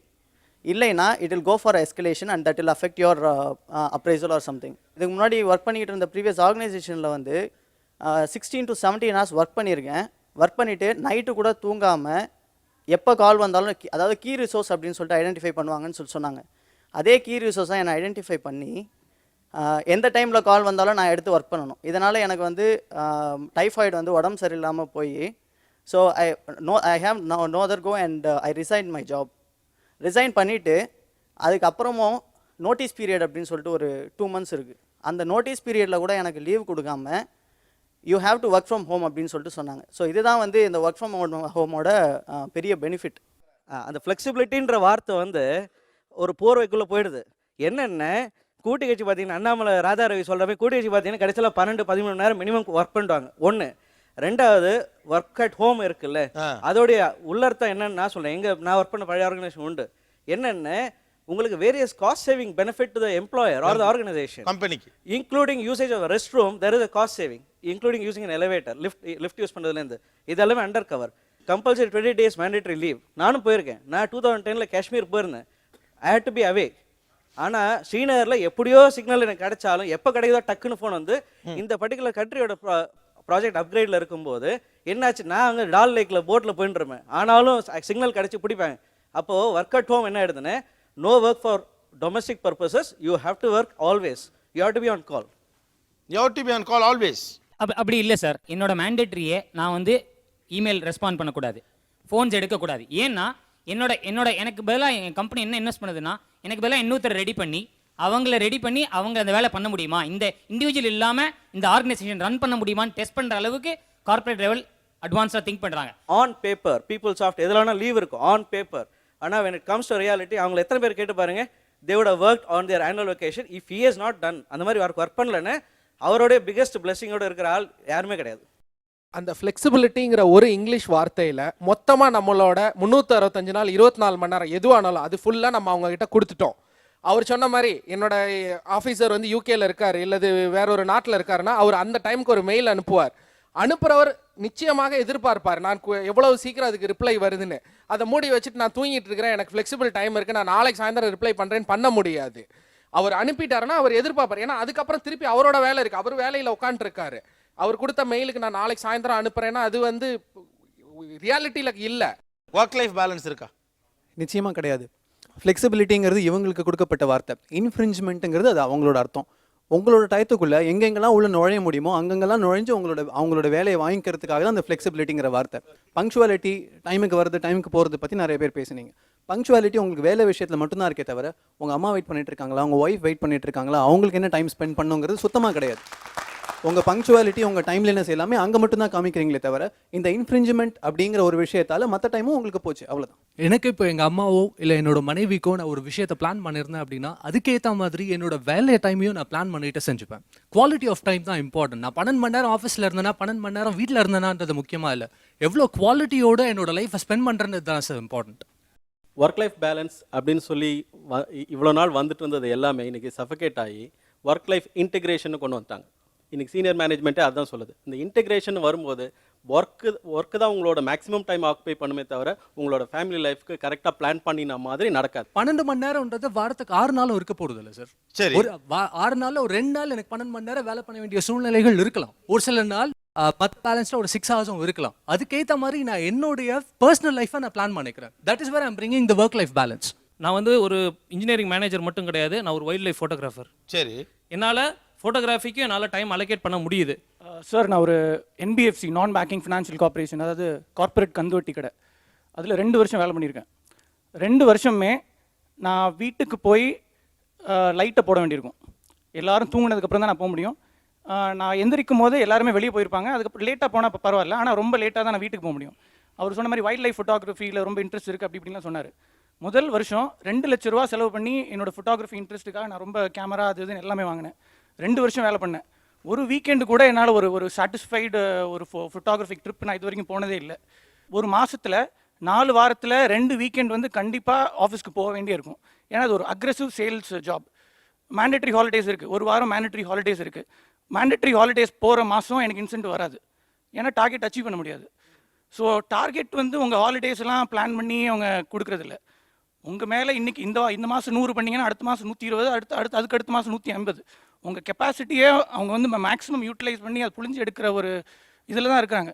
எங்கள் அப்பா அம்மா வந்து 2 பேரும் போலீஸ் டிபார்ட்மெண்ட்டில் இருக்கிறாங்க. அவங்களுக்கு ஒர்க் லைஃப் பேலன்ஸே இல்லை. ஏன்னா 24/7 கால் வந்துட்டே இருக்கும். திடீர்னு யாராச்சும் ஒருத்தர் கூப்பிட்றான்னா இந்த டைமில் போனால் இந்த டைமில் தான் போகணும். இப்போ இங்கே இந்த விஷயத்தில் ராபரி நடக்குது, இந்த டைம் தான் போகணும். ஆனால் கார்பரேட் அப்படி கிடையாது. உங்களுக்கு ஒரு டாஸ்க் அசைன் பண்ணுறோம், நீங்கள் இந்த டைம் ஒரு 5 days டைம், இந்த 5 daysக்குள்ளே முடிச்சு வைங்க, அவ்வளோதான். நம்ம ஃபர்ஸ்ட் டேவே முடிச்சுட்டு மீதி 4 நாள் சும்மாவும் இருக்கலாம், 4 நாள் சும்மா வந்துட்டு கடைசி நாள் முடிக்கவும் செய்யலாம். இது கார்பரேட்டில் மட்டும்தான் கிடைக்குது. You are more smarter, you get more time to spend to your family. I am a mother with 2 children. Okay. Husband and wife ரெண்டு பேருமே கார்ப்பரேட்டில் தான் இருக்கோம். ஓகே. இப்போ நான் வந்து என்னோட சில்ட்ரன் கூட டைம் ஸ்பெண்ட் பண்ணுறதுங்கிறது உங்களுக்கு தெரியும், ரெண்டு பேரும் கார்ப்பரேட்டில் இருந்தால் எவ்வளோ கஷ்டம்னு. ஆனால் அது வந்து ஐ கேன் டெல் தெம். இப்போ நான் டூ ஹவர்ஸ் என் பையனை நான் ஒரு கிளாஸ் கூட்டிகிட்டு போகிறேன், என்னை யாரும் டிஸ்டர்ப் பண்ணாதீங்க அப்படின்னு நான் ஒரு அவுட் ஆஃப் ஆஃபீஸ் மெசேஜ்னு ஒன்று போட்டுருவேன். காலை டைவர்ட் பண்ணிவிட்டு கண்டிப்பாக போகலாம், அது கேட்டால் அவங்க ஒத்துக்கவும் செய்கிறாங்க. அதே மாதிரி இப்போ நான் வெளில கூட்டிகிட்டு போகணுன்னு வச்சுக்கோங்க, என் பொண்ணை வந்து இப்போ டாஜ் ஃபலக்னுமா கூட்டிகிட்டு போனேன். அது வெரி எக்ஸ்பென்சிவ் பேலஸ். பட் நானும் என் பொண்ணும் தனியாக டைம் ஸ்பெண்ட் பண்ணணும் அப்படிங்கிறதுக்காக ஐ டுக்கர். அந்த அஃபோர்டபிலிட்டி டெஃபினட்டாக ஒரு கார்ப்பரேட் லைஃப் எனக்கு கொடுத்துருக்கு. ஸ்பெண்ட் பண்ணுறதுக்கான பைசா மணி கிடைக்குது, அது ஐ அக்ரி வித் யூ. ஆனால் வேலிட் டைம் வந்து கொடுக்க முடியறதில்ல குழந்தைங்களுக்கு. நீங்கள் சொல்கிறீங்க உங்கள் குழந்தைங்க சின்ன குழந்தைங்க, உங்கள் மாமியார் அது மாதிரிலாம் இருப்பாங்க வீட்டில். பட் என்னோட கேஸில் வந்து என்னோடய பையனுக்கு வந்து டைஃபாய்டு வந்துடுச்சு. கூட இருந்து பார்க்குறதுக்கு எனக்கு முடியல. நான் வந்து பேங்கிங் இண்டஸ்ட்ரி 9:30 to 3:30 தான் என்னோடய ஜாப் ப்ரொஃபைல் சொல்லுது. இன் டைம் மட்டும்தான் பார்ப்பாங்க. இன் டைம் கண்டிப்பாக 9:30 இருக்கணும். 3:30ன்றது it will go up to 6:30, 7. நான் வந்து நல்ல பெர்ஃபார்மர் வேறு. நான் வந்து பேக் அண்ட் ஆஃபீஸ் 100% அச்சீவ்மெண்ட் பண்ணினாலும் முடிஞ்சிருச்சு விடுங்க அப்படின்னு சொன்னால் விட மாட்டாங்க. டீமுக்கு சப்போர்ட் பண்ணணுவாங்க. டீம்னு எவ்வளோ பண்ணுவோம். அந்த டீம் வந்து என்னோட இவங்க சொன்னாங்க work life, what is that call? Work life balance. அது வந்து இட் இஸ் த டெஃபினிஷன் வந்து ஒர்க். நீங்கள் தூங்கினாலும் முழிச்சாலும் உங்களுக்கு ஆஃபீஸ், பேங்க், நம்மளோட easy pay, balance transfer, credit card, insurance இதுதான் இருக்குமே தவிர குழந்தை, பையன், பிள்ளை, பொண்டாட்டி, புருஷன் இதெல்லாம் கிடையாது. அந்த மென்டல் ஃப்ரீடம்ங்கிறது நம்ம தான் நம்மளுக்கு வரவழைச்சிக்கணும். அது வந்து ஃபஸ்ட்டு 2 years எனக்கு கண்டிப்பாக தெரியல. நான் திரும்பி வந்து ஐயோ என் பாஸ் என்னை தப்பாக நினச்சிப்பாரோ, நான் வந்து இந்த 2 hours கால் எடுக்க மாட்டேன்னு சொன்னனால அவர் தப்பாக நினச்சிப்பாரோ அப்படின்ற அந்த தாட் எல்லாம் எனக்கு இருந்தது. அந்த மைண்டை நீங்கள் தான் பக்குவப்படுத்தி எப்படி சொல்கிறீங்கன்னு எனக்கு புரியல. ஒரு அம்மா போட்ட குழந்தைக்கு 2 hours ஒன்ஸ் வந்து லிக்விட் ஃபுட் கொடுக்கணும். 2 hours ஒன்ஸ் நான் ஒரு மெய்டு வைக்க முடியுமா வந்து பார்த்துக்கோங்க. அது ஒரு மெய்டு வச்சா அந்த பையன் ஏற்றுப்பானா? ஒரு 20 years old பாய்.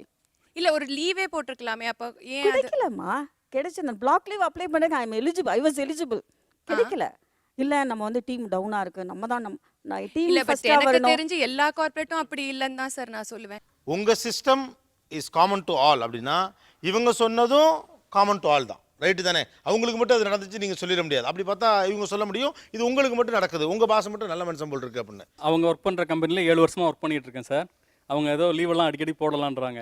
நான் ஒரு 3 மாதம் ஒரு பிஸ்னஸ் இதை விட்டுட்டு போயிடலாம், ஒரு பிஸ்னஸ் டெவலப் பண்ணலான்னு ஒரு 3 மாதம் லீவ் வேணும்னு நான் வேறு மாதிரியெல்லாம் போய் சொல்லி எல்லாம் கூட கேட்டு பார்க்குறேன். லீவ் இன்ன வரைக்கும் கிடைக்கல. 7 வருஷமாக ஒர்க் பண்ணுறேன் அதே கம்பெனியில்.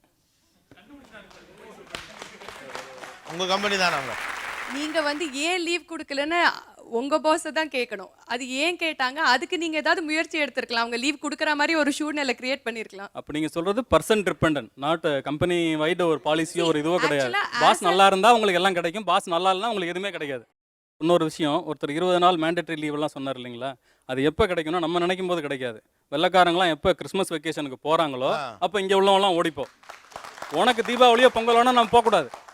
எப்போ அவங்க லீவில் போகிறாங்களோ அப்போ மட்டும்தான் உனக்கு எடுத்துக்க முடியும். அப்படி இல்லை சார், அவர் சொல்கிற மாதிரி இல்லை. ஒர்க் லைஃப் பேலன்ஸ் நான் எப்போ லீவ் புக் பண்ணுறனோ அப்போ எனக்கு லீவ் அப்ரூவ் பண்ணுவாங்க. ஒரு நாளும் மாற்றினது கிடையாது.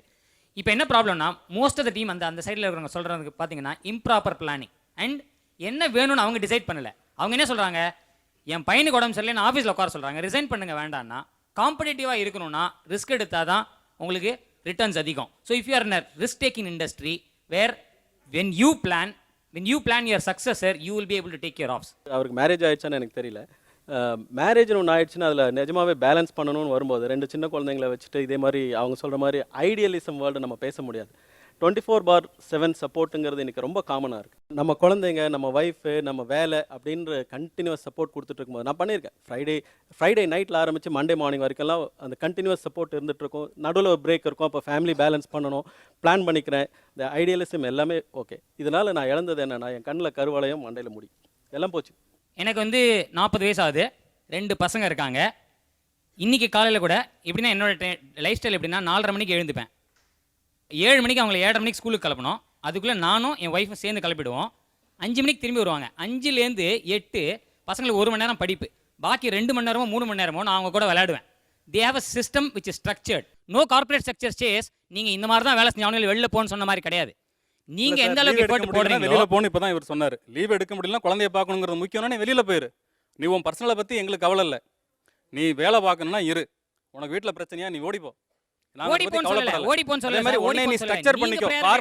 கார்பரேட்டுக்காக நீ உன்னை ஸ்ட்ரக்சர் பண்ணிக்கோன்றாரு. அவர் என்ன சொல்றாருன்னா கார்ப்பரேட்டுக்கு ஏற்ற மாதிரி ஒன்ன ஸ்ட்ரக்சர் பண்ணிக்க நீங்க சொல்றதே தப்புங்கறாரு அவர். கார்ப்பரேட்டுக்கு நம்ம ஸ்ட்ரக்சர் பண்ணிக்க சொல்லுங்க நீங்க சொன்னீங்க சார். நீங்க என்ன சொல்றீங்கன்னா உன் குழந்தைய தான் பார்த்துக்கணும். அப்படின்னா if you want to be a successful person நீ வந்து இப்படி தான் காம்படிட்டிவ் மார்க்கெட்ல இருக்கணும்னு உங்க வாயால தான் சொன்னீங்க. நீங்க என்ன சொல்றீங்கன்னா கார்ப்பரேட்டுக்கு ஏற்ற மாதிரி உன் வாழ்க்கை முறையை நீ மாத்திக்க அப்படின்னு சொல்றீங்க. அதை நான் மறுக்கிறேங்கிறாரு அவர். நான் ஆஸ் எ இண்டிவிஜுவல் நான் எப்படி வாழணுமோ, நான் எப்படி டைம் குடும்பத்தோட ஸ்பெண்ட் பண்ணணுமோ நான் அப்படி தான் திங்க் பண்ண முடியும். கம்பெனியில் இன்னைக்கு மார்னிங் ஆன்சைட் கால் இருக்குங்கிறதுக்காக நான் குடும்பத்தோட ஸ்பெண்ட் பண்ணாமல் ஸ்கூலுக்கு குழந்தைங்களை அன்னைக்கு லீவ் போட வைக்க முடியாது. நீங்கள் சொல்கிறது வந்து முடிஞ்சா ஒர்க் பண்ணு, இல்லைன்னா நீ லீவ் போடு, அப்படிதான் நீங்க சொல்றீங்க. அப்படி பண்ண முடியாது. Everybody knows no pain no gain. இது வந்து எல்லாருக்குமே ரொம்ப தெரிஞ்ச ஒரு விஷயம். It's giving you all the benefits. எல்லா பெனிஃபிட்ஸும் அங்க இருந்து வேணும். why don't you adjust yourself according to that? அது நம்மளுக்கு எல்லா பெனிஃபிட்டும் தரும்போது incentives, this that, vacations, lot நம்ம எல்லா விதத்துலயுமே we are getting beneficial. So why don't we adjust ourselves according to that? நம்மளோட லைஃப் ஸ்டைலை கொஞ்சம் அட்ஜஸ்ட் பண்ண முடியாது? சொந்த வாழ்க்கையை கவனிக்க முடியாத அளவுக்கு 24 மணி நேரம் வேலை என்பதை நேரடியாகவோ அல்லது மறைமுகமாகவோ கார்ப்பரேட் செக்டர் திணித்து விடுகிறது அப்படிங்கிறது இவங்க தரப்பு வாதம். மறுபக்கம் வாழ்க்கையை சரியாக பிளான் பண்ணிக்கிட்டா ஒரு கார்ப்பரேட் செக்டர் கொடுக்கக்கூடிய பெனிஃபிட்ஸை சரியாக என்ஜாய் பண்ணிட்டு ஒர்க் லைஃப் பேலன்ஸை கரெக்டாக வச்சுக்க முடியும். மோர் ஓவர் எல்லா வசதிகளையும் தரக்கூடிய கார்ப்பரேட் செக்டருக்குள் வேலை பார்க்கிற போது சில விஷயங்களை கொஞ்சம் சாக்ரிஃபைஸ் பண்ணினா தான் என்ன அப்படிங்கிற ஒரு கேள்வியும் வைக்கிறாங்க. ஒரு சிறிய இடைவெளிக்கு பிறகு தொடர்ந்து பேசலாம். இது Aachi masala Neeya Naana, powered by Ron India TMT கம்பிகள், co-presented by Butterfly Power Hub. State.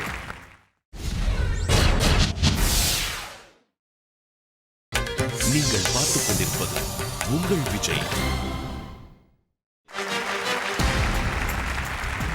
Welcome back to Achi Masala Niya Nana, powered by Ran India TMT கம்பிகள், co-presented by Butterfly Power Hub. Corporate sector அதோட ரூல்ஸ் அண்ட் ரெகுலேஷன்ஸ் அந்த system மகிழ்ச்சி அளிக்கிறது, வாழ்க்கையில் enhance பண்ணுது, work life பேலன்ஸை ரொம்ப improvise பண்ணி கொடுத்துருக்கு, ஹாப்பியாக வச்சுருக்குன்னு ஒரு தரப்பில் சொல்கிறாங்க. It gives all the facilities, time கொடுக்குது, பணம் கொடுக்குது, ஃபேமிலிக்கு நேரம் கொடுக்குதுன்னு இந்த தரப்பில்.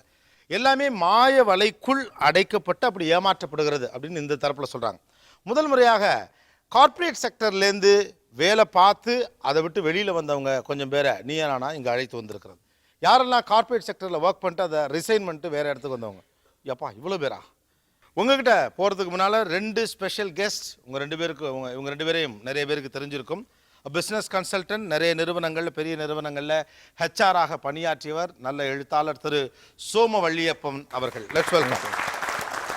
இன்னொருவர் திரு திருமுருகன் அவர்கள், அட்வர்டைசிங் கம்பெனி விளம்பரத்துறையில் பணியாற்றுகிறவர் அண்ட் ஆக்டிவிஸ்ட் ஆல்சோ. இவங்க 2 பேர்ட்டையும் நம்ம கேட்குறதுக்கு முன்னால், பொலிட்டிக்கல் ஆக்டிவிஸ்ட்டையும் மேனேஜ்மெண்ட் கன்சல்டன்ட்டையும் பேசுகிறதுக்கு முன்னால் இந்த லிஸ்ட்லேருந்து சில விஷயங்களை கேட்க வேண்டியிருக்கு. ஆல்மோஸ்ட் 80% பீப்புள் இங்கே வந்திருக்கவங்க கார்ப்பரேட் செக்டரில் ஒர்க் பண்ணிவிட்டு அதை ரிசைன் பண்ணியிருக்கீங்க. எந்த புழுக்கம் தாளாமல் கார்ப்பரேட் செக்டர்லேருந்து நீங்கள் வெளியே வந்தீர்கள்? ஒரு ஃபோன் பேசுகிறதுக்கு வீட்டில் டைம் கிடையாது. மாதத்துக்கு ஒரு தடவை போய் அவங்களோட ஒரு நாள் பார்க்கறதுக்கு அவங்கள போய் பார்த்து 2 இடத்துக்கு போகிறதுக்கு நேரம் இல்லை. அவங்க சொன்ன மாதிரி உடம்பு சரியில்லை, மகள்லாம் அடுத்த கட்டம். நாங்கள் 2 பேரும் வெறும் மேரிட் கப்பல். மனைவிக்கு உடம்பு சரியில்லை, ஆஸ்பத்திரிக்கு கூப்பிட்டு போகணும், ஒரு மணி நேரம் ரெஸ்ட்டில் வைக்கணும், பேக் பெயின், முடியாது, போய் வேலை செஞ்சு தான் ஆகணும். ஏன்னா நாங்கள் வந்து ஐடி இல்லை, பயோடெக்னாலஜி, ஸோ FMCG கம்பெனின்னு சொல்லுவோம். ஸோ நான் பண்ணுற ரிசர்ச் எக்ஸ்பெரிமெண்ட்ஸை நான் மட்டும்தான் பண்ண முடியும்.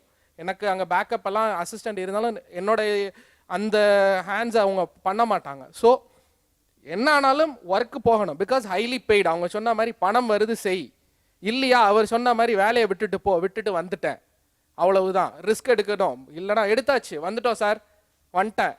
நாங்கள் பெங்களூரில் வேலை செய்கிறோம். என்னுடைய மதரின்லாம் இங்கே மெட்ராஸில் ஆதம்பாக்கம், கோமா, அன்கான்ஷியஸ், வர முடியலை. ஏன்னா ப்ராஜெக்ட் பணம் கொடுக்குறாங்க, ப்ராஜெக்ட் டெலிவரி பண்ணி ஆகணும். ஏதோ சும்மா இவங்க சொல்கிற மாதிரி 1 மணி நேரம் ப்ராஜெக்ட் ஒர்க்கெல்லாம் கிடையாது.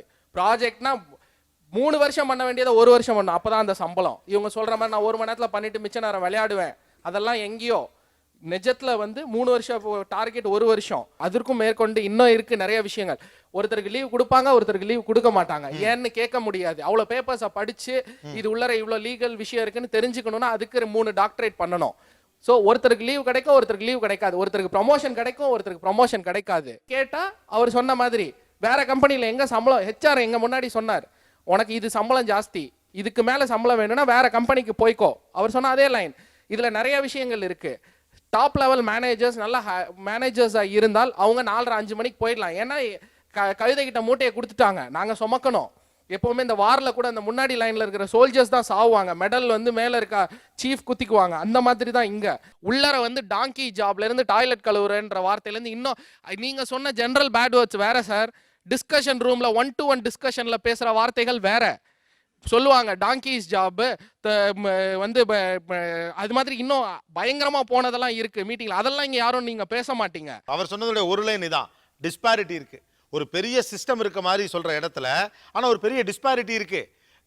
சிலருக்கு லீவ் கிடைக்கும், சிலருக்கு லீவ் கிடைக்காது. சிலருக்கு ப்ரொமோஷன் கிடைக்கும், சிலருக்கு ப்ரொமோஷன் கிடைக்காது. சிலர் ப்ளூ ஐட் பாயாக இருப்பாங்க, சில பேர் வெறுத்து ஒதுக்கப்படுவாங்க. டிபெண்ட்ஸ் ஆன் த மேனேஜர் அல்லது depends on the authority. Sir depends on the manager வந்து ஒரு 10% சொல்லலாம் சார். நல்லா பர்ஃபார்ம் பண்ணுறவனே நீங்கள் மட்டும்னு சொல்லி 6 மாதம் உட்கார வைக்கலாம். இன்னொரு இடத்துக்கு அவன் வேலை பார்த்தானா நிச்சயமாக எக்ஸ்ட்ராடினரியாக பர்ஃபார்ம் பண்ணுவான். இன்னொரு மேனேஜர் போனால் நல்லா பர்ஃபார்ம் பண்ணுவான். ஸோ நீங்கள் வந்து இந்த சப்ரஸ் பண்ணுறது வந்து ஒரு 10% தான் பண்ண முடியும். அது ஒரு ஃபேக்டராக நீங்கள் சொல்ல முடியாது. நீங்கள் சொன்ன மாதிரி இன்னொரு மேனேஜர் கிட்ட போனினால் அவன் பர்ஃபார்ம் பண்ணுவான். இன்னொரு மேனேஜர்கிட்ட போட்டால் தானே, மேனேஜர் எல்லாம் ஒரு டீம், ஆஃபீஸர்ஸ் எல்லாம் ஒரு டீம். எப்படி வேற ஒரு மேனேஜர்கிட்ட கொடுப்பாங்க? கொடுக்க மாட்டாங்க. அவனை தூக்கி பர்சனல் PIP ப்ரோக்ராமில் போடுவாங்க. போட்டு அவனை 6 மாதம் இந்த மாதிரி கார்னர் பண்ணும்போது ஆட்டோமேட்டிக்காக அவன் நல்ல ரோஷம் உள்ளவனாக இருந்தால் வெளியில் போயிடுவான். வேற வழியே இல்லைன்னா உள்ளே இருப்பான். நான் 5வது கம்பெனியில் ஒர்க் பண்ணிட்டு இருக்கேன். இந்த மாதிரி ஒருத்தவங்க வந்து என்ன டாங்கி ஒர்க் அப்படின்னு சொன்னாங்கன்னா, ஒரு HR வச்சு நான் ஒரே ஒரு மெயில் போட்டேன்னா அவங்க எனக்கு எவ்வளோ பெரிய pass 3rd level 4th level இருந்தால் கூட அவங்கள ஜாப் விட்டு தூக்கிடுவாங்க. ஒரே நிமிஷம், ஒரு 1-to-1 மீட்டிங்கில் இந்த மாதிரி டாங்கிஸ் ஜாப் அந்த மாதிரிலாம் சொல்கிறான் ஒரு மேனேஜர் பெரிய பதவியில் இருக்கவரை ஹெச்ஆர்ட்ட கம்ப்ளைண்ட் பண்ணால் வேலையை விட்டு தூக்கிடுவாங்களா? முடியாது. அது ப்ரூஃப் இல்லை. கண்டிப்பாக பாசிபிள் சார். ஹெச்ஆர் சொன்னாங்கன்னா வேலையை விட்டு தூக்குவாங்க. எஸ். குட். இல்லை, I don't think this is possible. 2 பேரையும் தனித்தனியாக ஹெச்ஆர் வருவாங்க, தனித்தனியாக ரூமில் வச்சு இன்டர்வியூ எடுப்பாங்க. இவன் சொல்லமா அவன் சொன்னேம்மா, ஆக மொத்தத்தில் யார் ஹையர் பொசிஷனில் இருக்காங்களோ they will win the game. நான் வந்து கார்ப்பரேட்டில் சேரும்போது வெறும் எக்ஸிக்யூட்டிவ் லெவலில் தான் சேர்ந்தேன். நான் ஒன்றும் பெரிய ஹையர் அஃபிஷியல்லாம் கிடையாது, வெறும் எக்ஸிக்யூட்டிவ். ஆனால் எனக்கு ஒரு 4 ஸ்டெப்ஸ் மேலே இருக்க மேனேஜர் வந்து ஃப்ளோரில் காய்ச்சி மூச்சுன்னு கத்துவார், தேவையே இல்லாமல். தேர் வாஸ் சம் 20 கியூபிக்கல்ஸ், அத்தனைக்கும் அலற மாதிரி கத்துவார். அண்ட் நம்ம எதாவது பர்சனலாக போய் கேட்டாலும் அப்படியே ஸ்க்ரீம் எல்லாம் ஒரு 3 பேர் கியூபிக்கல் தெரியும். இது ஒரே ஒரு இஷ்யூவை உங்களுக்கு எதாவது பர்சனலாக எதாவது கம்ப்ளைண்ட்ஸ் இருந்ததுன்னா கேளுங்கன்னு சொல்லி கேட்டாங்க. I was the culprit.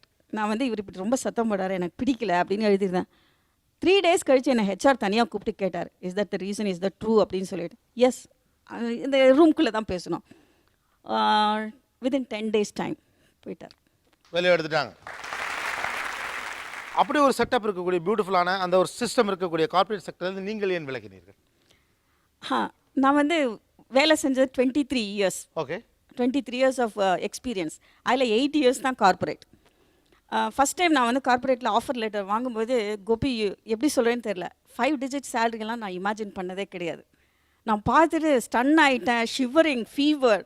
Offer letter பார்த்த உடனே அவ்வளோ சம்பளமா எனக்கா, நான் என்ன படிச்சிருக்கேன் பேங்க்லையா அப்படின்னு சொல்லிட்டு ரொம்ப ஷாக் ஆகிட்டேன். அந்த ஃபீல் வந்து நெக்ஸ்ட் 2 years என்னை கேரி ஃபார்வர்ட் பண்ணிச்சு. அது என்னை ட்ரைவ் பண்ணிச்சு. நல்ல கிரேஸ், நீ நல்ல சம்பளம் வாங்குற, நீ வந்து இங்கே யாராவது வேலை எங்கே செய்கிறேன்னு கேட்டால் இங்கே செய்கிறேன் அப்படின்னு சொல்கிறது ஒரு ரெஸ்பெக்ட். அப்படி நெஞ்ச நிமித்தி நடக்கிறதுக்கு ஒரு ஃபீல்.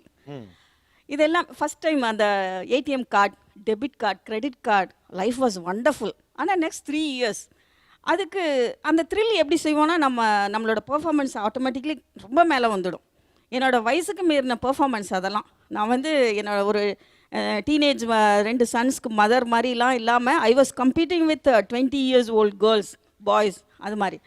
ஆனால் ஒரு பீரியடில் யோசித்து பார்க்கும்போது ஒரு ரேஸ் ஹார்ஸ் மாதிரி என்னை ஃபீல் பண்ணேன். நான் ரேஸில் ஓடுற குதிரை மாதிரி. குதிரை எப்போ ஃபஸ்ட்டில் வரணுன்னு தான் ஜாக்கி நினைப்பான். அது முன்னாடி ஒரு கேரட்டை கட்டி விட்டோன்னா that is my salary package. அந்த கேரட்டை கட்டி விட்டோம், கேரட் வேணும்னு குதிரை ஓடுற மாதிரி நான் ஃபீல் பண்ணேன். என்ன அன்னைக்கு தோணிச்சு ரொம்ப அசிங்கமாக, வேண்டாம். என்னதான் நான் சொந்த காசில் இது வரைக்கும் ஒரு ஃப்ளைட்டில் போனதே கிடையாது. ஆனால் my company offered me to go to Malaysia, training programme Dubai, இப்படிலாம் போக வச்சது கம்பெனி, எல்லாம் ஓகே. ஆனால் கடைசியில் நான் யோசித்து பார்த்தப்ப ஒரு குதிரை மாதிரி ஓடிட்டு இருக்க மாதிரி இருக்குது. அந்த கேரட் என் கையில் கிடைக்கல. கேரட் கிடைக்கும்ட்டு ஓடுற மாதிரியே இருந்தது. அவங்க சொன்ன எல்லாத்தையும் என்டாஸ் பண்ணி நீங்க தலையாட்டிட்டே இருந்தீங்க. Correct right? கரெக்ட். ஏன் தலையாட்டினீங்க? ஏன்னா அதே எந்தெந்த இடத்துல எல்லாம் நீங்க உங்களை கனெக்ட் பண்ண முடிஞ்சிருச்சாங்க? கண்டிப்பா அவங்களுக்கு வந்து அதே ஃபீலிங் அவங்களுக்கு 20 இயர்ஸ் கழிச்சு வந்தது, எனக்கு 10 இயர்ஸ் கழிச்சு வந்தது. Stay tuned with us. இது ஆச்சி மசாலா நீயா நானா powered by Ran India TMT கம்பிகள் co-presented by Butterfly Power Hub. நீங்கள் பார்த்துக் கொண்டிருப்பது உங்கள் Vijay. Welcome back to Aachi masala Neeya நானா powered by Ran India TMT கம்பிகள் co-presented by Butterfly Power Hub. Corporate setup மனமகிழ்ச்சி தருகிறது என்கிறது ஒரு தரப்பு, அது மனமகிழ்ச்சி தரவில்லை என்கிறது மறு தரப்பு. உண்மை எது இந்த காலகட்டத்தில் பேசலாம். நான் வந்து ஏன் ரிசைன் பண்ணேன்னா, மோஸ்ட் ஆஃப் அஸ் எங்கள் குரூப்பில் ரிசைன் பண்ணோன்னா வி ஆர் நாசியேட்டிங்லி பெய்டு. காசு வருது ரொம்ப ஜாஸ்தியாக இருந்தது. அது ரொம்ப நிறைய கொடுத்தாங்க. ஆமாம், நிறையா இருந்தது. முக்கியமான ரீசன் பார்த்தீங்கன்னா, அந்த தேவையில்லாத பணம் நம்மளை பல சுழற்சிக்குள்ளே கொண்டு போகுது. நம்மளை ஆளையே மாற்றுது. ஒன்று. ரெண்டாவது, தேவையில்லாமல் என்னை சுற்றி பொருள் செய்யுது. மூணாவது, தேவையில்லாத விஷயங்களில் என்னோட மனசையும் என்னோட எண்ணங்களையும் என்னோட செயலையும் நான் விட்டுட்டு இருக்கேன். ஆக்சுவலாக நீங்கள் சூப்பராக பேசுகிறீங்க, ஓப்பனாக பேசுங்களேன். இதை எந்திரிங்க. You are very intelligent. From the beginning I'm வாட்சிங் யூ ஆர் கவனிச்சுட்டே இருக்கேன். நீங்கள் அழகாக சொல்கிறீங்க. உங்கள் பேர் என்ன? கௌதம். கௌதம், எஸ். ஏன் கார்பரேட்டை விட்டீங்க? நீங்கள் சொன்னீங்களே தேவையில்லாத பணம், அது என்னென்னலாம் பண்ணிச்சுவங்களே அதை எனக்கு சொல்லுங்கள். அதாவது எனக்கு தேவைங்கிறது வாழ்க்கையில் ரொம்ப சின்னது தான்.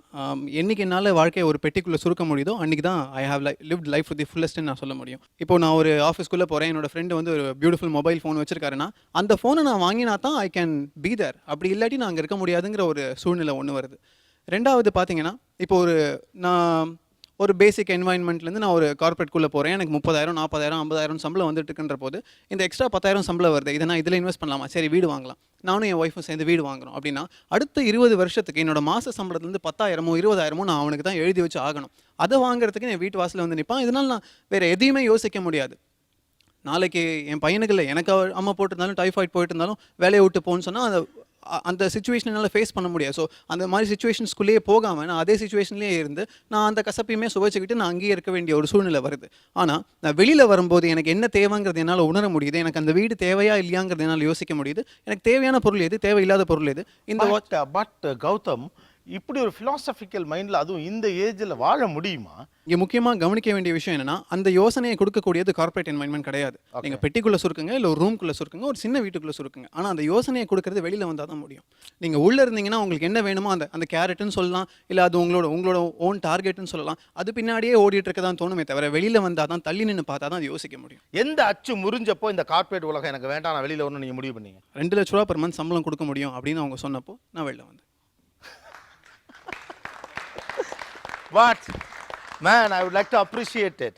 2 லட்ச ரூபா சம்பளம், ஆனால் வாழ்க்கை முழுக்க வேலை தான் பார்க்கணும் அப்படின்னுங்கிறப்போ வேண்டாம் அப்படின்னு முடிவெடுத்தது. ஒரு கிரேட் இந்தியன் யார். இதுதான் இன்னைக்கு தேவைப்படக்கூடிய விஷயம். இப்போ என்ன பண்ணுறீங்க? விவசாயம் பண்ணிட்டு இருக்கேன். விவசாயம் பண்ணிட்டு இருக்கீங்க. Super. You are great Indian now. இல்லை, நிறைய பேர் இருக்காங்க. See, not just to உங்களை அப்ரிஷியேட் பண்ணுறதுக்காக நான் இதை சொல்லலை. இதை நான் நீயானாவுடைய மனசாட்சியாக இருந்து சொல்கிறேன் நான். பிகாஸ் இது யூ செட் an எக்ஸாம்பிள். இது ஹாப்பியாக இருக்கா? ரொம்ப சந்தோஷமாக இருக்குது. How much you are making? எவ்வளோ பணம் எடுக்கு? I can make close to 75,000 per month. Per month. But it is a model that has been developed for a lot of farmers. Okay. இன்னைக்கு ஃபார்மிங்கை விட்டுட்டு வெளில போகிறேன் அப்படின்னு யோசிச்சுட்டு இருக்கிறவங்களுக்கு ஒரு மாடலாக அது அமையும். சூப்பர். கௌதம் வந்து நிச்சயமாக ஒரு exceptional case. We have to salute him. அதில் வந்து no doubt about that. Good. But as a common man நம்மக்கிட்ட இருக்க மல்டி ஃபேசட் இதை வந்து நிச்சயமாக அவர் சொன்ன மாதிரி, அதாவது ஒன்று என்னோட ப்ரொஃபஷனல் டேலண்ட்டை I have to keep on updating myself, என்னை அப்டேட் பண்ண உதவுது. அது வந்து it gives me lot of self satisfaction, first part. ரெண்டாவது, என்னோட செல்ஃபையும் அது சாட்டிஸ்ஃபை பண்ணுது. எப்படின்னா, I am a blogger. I write in blog. எங்கள் கம்பெனிக்கு இருக்கக்கூடிய மேகசின்ஸ்லேயும் ஐ கீப் ரைட்டிங்.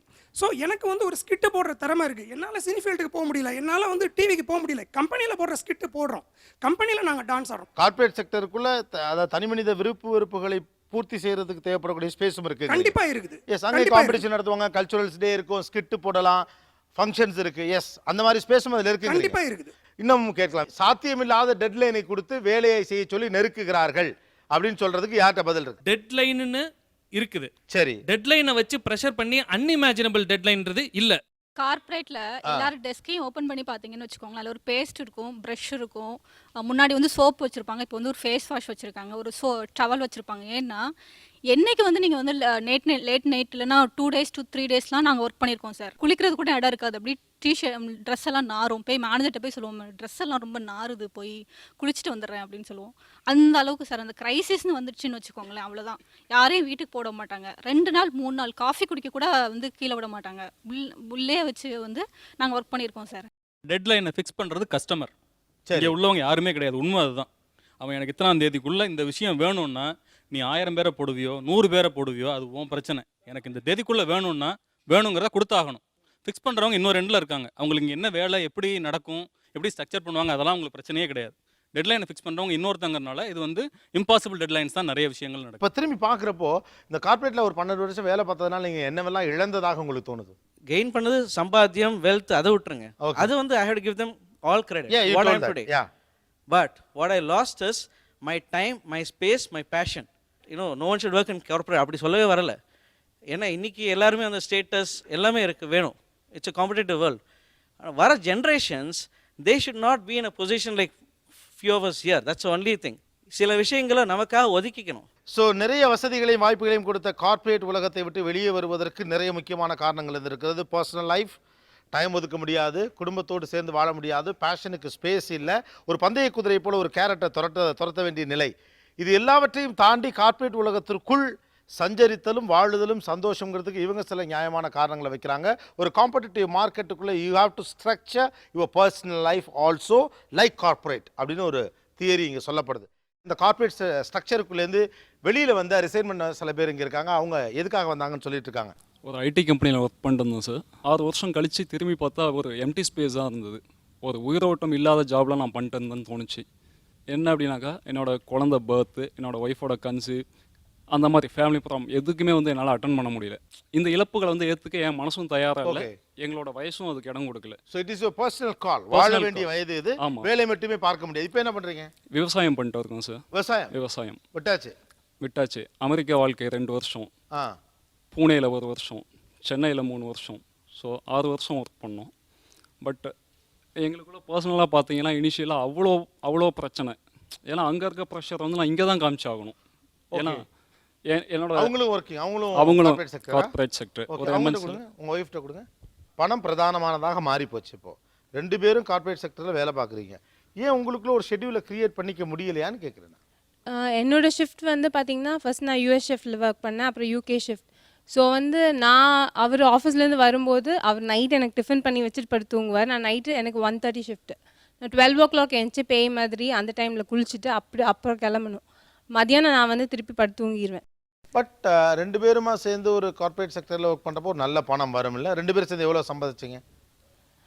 அவருக்கு வந்து 60,000, எனக்கு 20,000 வந்து. ஓகே, ஒரு 80,000 ரூபாய் சம்பள வாழ்க்கையை விட்டுட்டு வெளியில் வர்றதுங்கிறது அவ்வளோ ஈஸி கிடையாதுல்ல. ஏன் அப்படிப்பட்ட ஒரு கம்ஃபர்ட் லைஃப் விட்டு ஏன் வெளியில் வந்தீங்க? இப்போ நம்ம 80,000 ஏர்ன் பண்ணும் போது அந்த எவ்வளோ கமிட்மெண்ட்ஸ் இருந்துச்சோ இப்போ வந்துட்டு இப்போ டோட்டலாக ஒரு 10-12,000 தான் டோட்டலாக வரும். அந்த அளவுக்கு எங்கள் கமிட்மெண்ட்ஸை நாங்கள் குறைச்சிட்டோம். எனக்கு மெயினாக என் ஹஸ்பண்ட் எங்கே இருக்காரோ I want to be with him. என்னோட மெயின் பாயிண்ட் அதுதான். அவர் எங்கே இருந்தாலும் சரி, யூஎஸ்ல இருந்தாலும் சரி, இப்போ அக்ரிகல்ச்சர் பண்ணாலும் சரி, I want to be with him. So எதாக இருந்தாலும் I want to sacrifice for him. So என்னோட கமிட்மெண்ட்ஸை நான் கம்மி பண்ணிட்டேன். இது கணவன் மனைவி கிட்ட ஒரு இடைவெளியை உண்டாக்குதா இந்த கார்ப்பரேட் செக்டருடைய கூடுதல் நேரம், டெட்லைன்? எஸ். ஒரு பெண்ணாக அது எந்த அளவுக்கு வலியான விஷயம்? Because you always want to be with your ஹஸ்பண்ட்னு சொன்னீங்க, அதுக்காக கேட்குறேன். ஒரு கிஸ் கூட கிடைக்காது அந்த அளவுக்கு. ஒரு கிஸ் கூட கிடைக்காது. It's very nice. I don't want to go more. I understand completely. அதை விட பெட்டர் விவசாயம். அழகாக ஒரு கலசு கஞ்சி கூட்டிகிட்டு அழகாக ஒரு பாட்டு பாடிட்டு சின்னதாக ஒரு ரொமான்ஸு மாமா மச்சான் ஏதாவது பேசிட்டு நல்லா இருக்கா? ரொம்ப சந்தோஷமாக இருக்குது சார். இதுக்கு முன்னால் வந்துட்டு அங்கே வந்து அந்த காலத்தில் இருந்தேன் நல்லா ஒரு மாதிரி வெள்ளையா அப்படி அப்படின்ட்டு. இப்போ வந்து உடம்பு கருத்து இருக்குது, மனசு வெளுத்து இருக்குது. சந்தோஷமாக இருக்குது. கார்ப்பரேட் உலகத்தினுடைய நெருக்கடி, நேர கட்டுப்பாடுகள், வேலையில் இருக்கக்கூடிய பளு கணவனுக்கு ஒரு முத்தம் கொடுப்பதை கூட, கணவன் மனைவி உறவை கூட கொஞ்சம் தள்ளி வைக்கிறது. இது மிகப்பெரிய வலி அப்படின்னு ஒரு ஓப்பன் ஸ்டேட்மெண்ட் அவங்க கொடுத்தாங்க. இதை ஒரு பெண்ணாக இங்கே இருக்கக்கூடியதில் எத்தனை பேர் ஒத்துக்கொள்வீர்கள்? நான் கண்ணை மூடிட்டேன், நீங்கள் கை தூக்கிக்கலாம். உண்மையாக அந்த வலி எல்லாருக்குமே இருக்கும், இல்லைன்னு நான் சொல்ல மாட்டேன், கட்டாயம் இருக்கும். பட் நம்ம இந்த பீரியடில் மட்டும்தான் நாங்கள் வந்து இப்போது எதுக்காக நாங்கள் பண்ணுறோம், எங்கள் ஃபியூச்சர் எங்கள் ஜென்ரேஷன் எல்லாமே நாங்கள் கொண்டு வரணுன்ற ஒரே இதுக்காக நாங்கள் sacrifice you are sacrificing that because இதன் மூலம் கிடைக்கக்கூடிய பொருளாதார சுதந்திரம் நாளைக்கு நம்ம பிள்ளைகளை நல்லா வச்சுக்கும். ஆமாம், அதுதான் உண்மை. ஓகே, ஏன் அதை நீங்கள் யோசிக்கல? அவங்கள்ட்ட கொடுங்க. இப்போ எங்களோட 2 பேர்த்தோட பேக்ரவுண்டும் பார்த்தீங்கன்னாக்கா பெரிய செல்வ செழிப்பு அப்படிலாம் எதுவும் கிடையாது. ஒரு நார்மல் மிடில் கிளாஸ் ஃபேமிலி. எங்கள் அப்பா அம்மா வந்து எங்களுக்கு வந்து அவ்வளோ இவ்வளோலாம் சேர்த்து வைக்கல. படிப்பை கொடுத்தாங்க, அவளை MBA படிக்க வச்சாங்க, என்னை ME படிக்க வச்சாங்க. படிப்பு தான் எங்களுக்கு சேர்த்து வச்ச சொத்து. அதே சொத்து கூட கொஞ்சம் ப்ராப்பர்ட்டி எங்கள் பொண்ணுக்கு எங்களால் பண்ண முடியும், பண்ணியிருக்கோம்.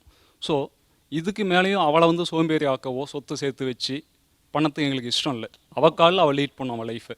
அதுக்கு என்னென்ன தைரியம் கொடுக்க முடியுமோ, என்ன கைட் பண்ண முடியுமோ அதை ஆஸ் ஏ பேரண்ட்டாக ஃபுல் சப்போர்ட்டில் நாங்கள் பண்ணுவோம். ஸோ வாழ்க்கையை சொல்லி தந்துட போகிறோம், அவ்வளோதான். வாழ்க்கை வாழ தான் சொல்லி கொடுப்போம்.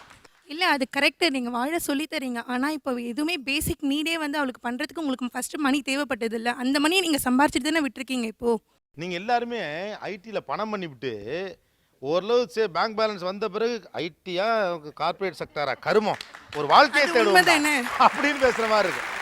இது வந்து கல்யாணமான 3வது நாள் வந்து நாங்கள் பேசி டிசைட் பண்ணது சார். கல்யாணம் ஆகிட்டு 3வது நாள் as ELT I have join in இந்த கம்பெனி. அந்த பீரியடில் எனக்கு கல்யாணம் நிச்சயம் பண்ணி பண்ணிட்டாங்க. லீவ் கேட்டேன், ELTயில் எல்லாத்துக்குமே தெரியும் லீவ் கிடையாது, ஒரு மாதத்துக்கு 1 நாள் தான் லீவு. என்னோடய மேனேஜர்கிட்ட நான் கேட்குறேன், இந்த மாதிரி கல்யாணம் இன்விடேஷன் கொடுத்துட்டு எனக்கு வந்து ஒரு 3 days லீவ் கொடுங்க. ஏன்னா அதுக்கு மேலே என்னால் கேட்க முடியாது, லாஸ் ஆஃப் பே கூட போட்டுக்கலான்ட்டு. ஏன்னா எனக்கு வந்து ப்ராஜெக்டே அசைன் ஆகலை, ஆனால் பெஞ்சில் உட்காருங்க. லீவ் போய் கேட்குறேன், அவர் வந்து சொன்னார் 2 days லீவ் எடுத்துக்க, முதல் நாள் கல்யாணம், மறுநாள் அழைப்பு, 3வது நாள் ஆஃபீஸில் இருக்கணும். சரி, நானும் போயிட்டேன். 3வது நாள் ஆஃபீஸில் இருந்தீங்க? 3வது நாள் மிஞ்சி கூட கழட்டில், 3வது நாள் ஆஃபீஸ் கூட போகல. 3வது நாள் வந்து மார்னிங் ஷோ, புது படம் போகலான்ட்டு. இங்கே அனிமன் எதுவும் கிடையாது. ஒரு படத்தை தேட்டரில் போய் உட்காந்துருக்கோம், மேனேஜர் கால் மாறாரு, கட் பண்ணியிருக்கலாம். நான் கட் பண்ணல, அட்டன் பண்ணேன். எங்கே இருக்கீங்க? தேட்டரில் படம் பார்த்துட்டு இருக்கேன். எனக்கு என்ன பண்ணுவீங்களோ தெரியாது, 2 o'clock இங்கே ஆஃபீஸில் இருக்கணும். அவர் மனுஷன்தான் தெரியும், அவருக்கும் கல்யாணம் இன்விடேஷன் வச்சுருக்கேன், லீவ் இல்லைன்னு தெரியும். ஒர்க்கு சப்போஸ் எனக்கு ஏதாவது இமீடியட் ஒர்க் இருந்தால் கூட கூப்பிடலாம், ஆனால் அப்படி சொல்லல, உடனே நீ வந்தாகணும், இல்லைனாக்கா தூக்கிடுவேன் அப்படின்னாங்க. You have to throw the paper.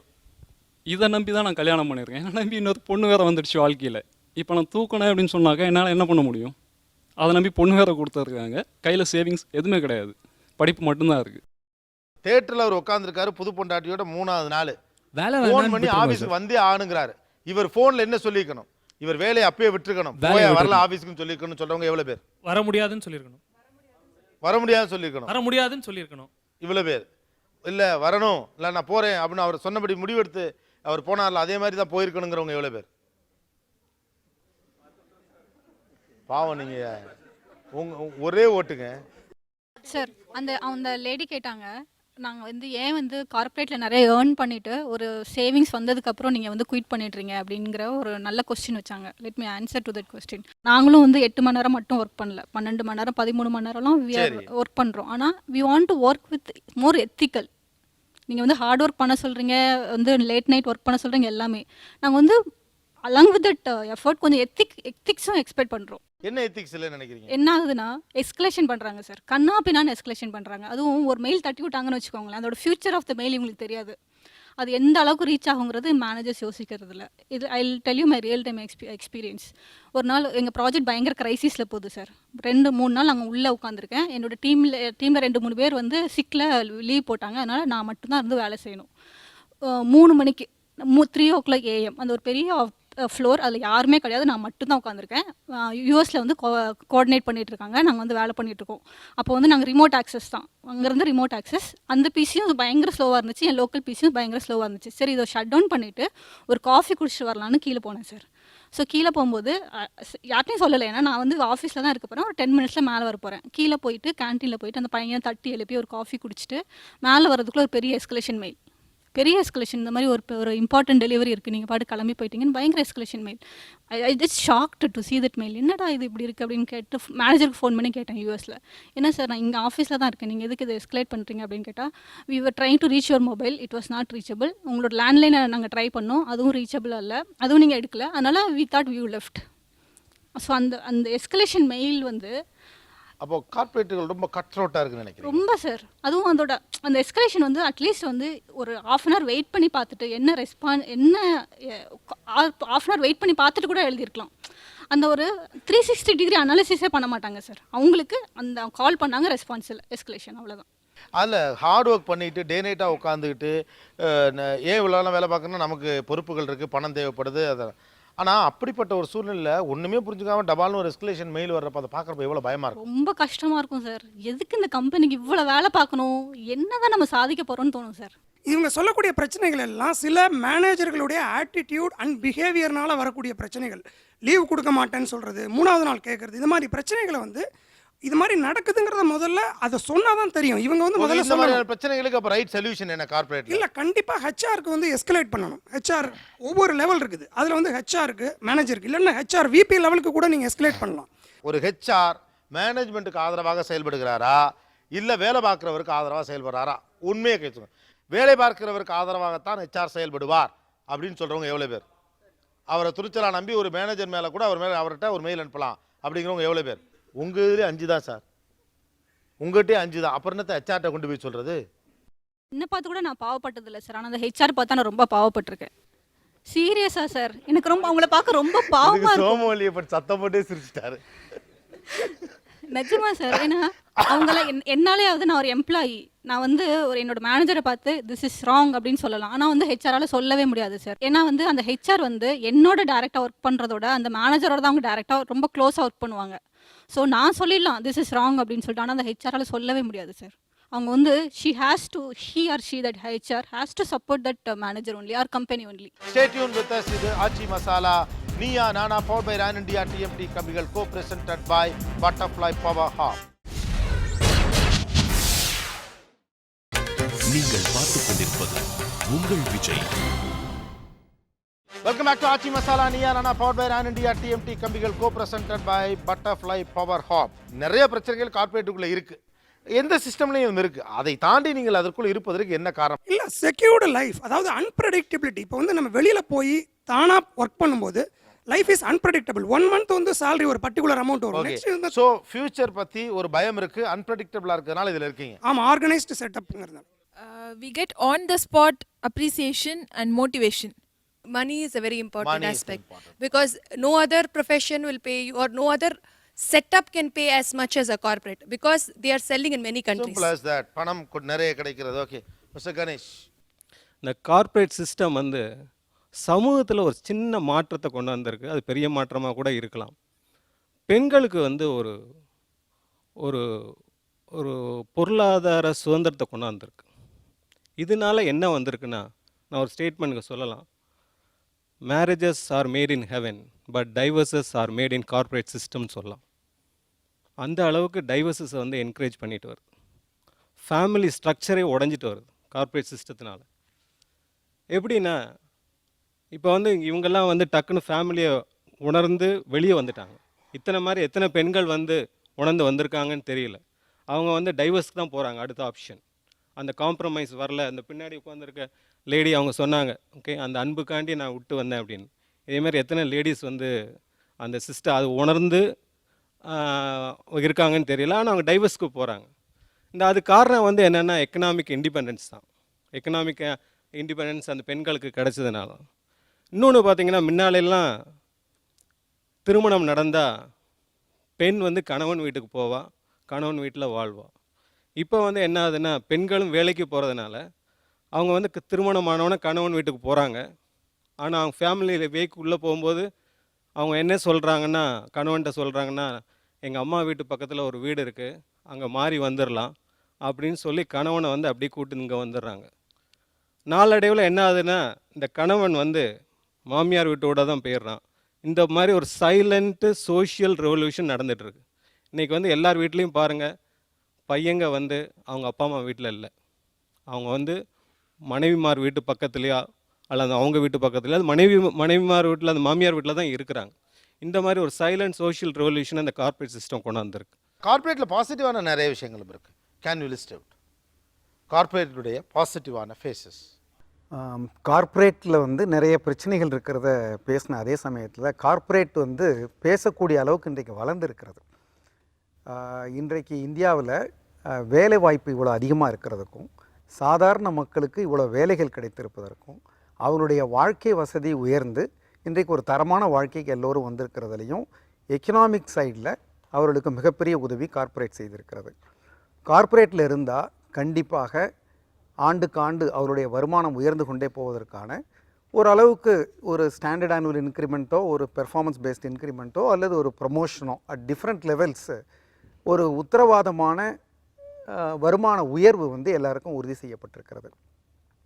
நமக்கு தெரியும், நான் சமீபத்தில் விவேகானந்தருடைய ஒரு புத்தகத்தை படித்து கொண்டிருந்தபோது 1898 இந்தியாவில் வந்து கல்வி அறிவே 2%, 3% என்கிற நிலையிலிருந்து எல்லாரும் ஒன்றும் தெரியாதவளாக இருந்தபோது எனக்கு ஆச்சரியமாக இருந்தது.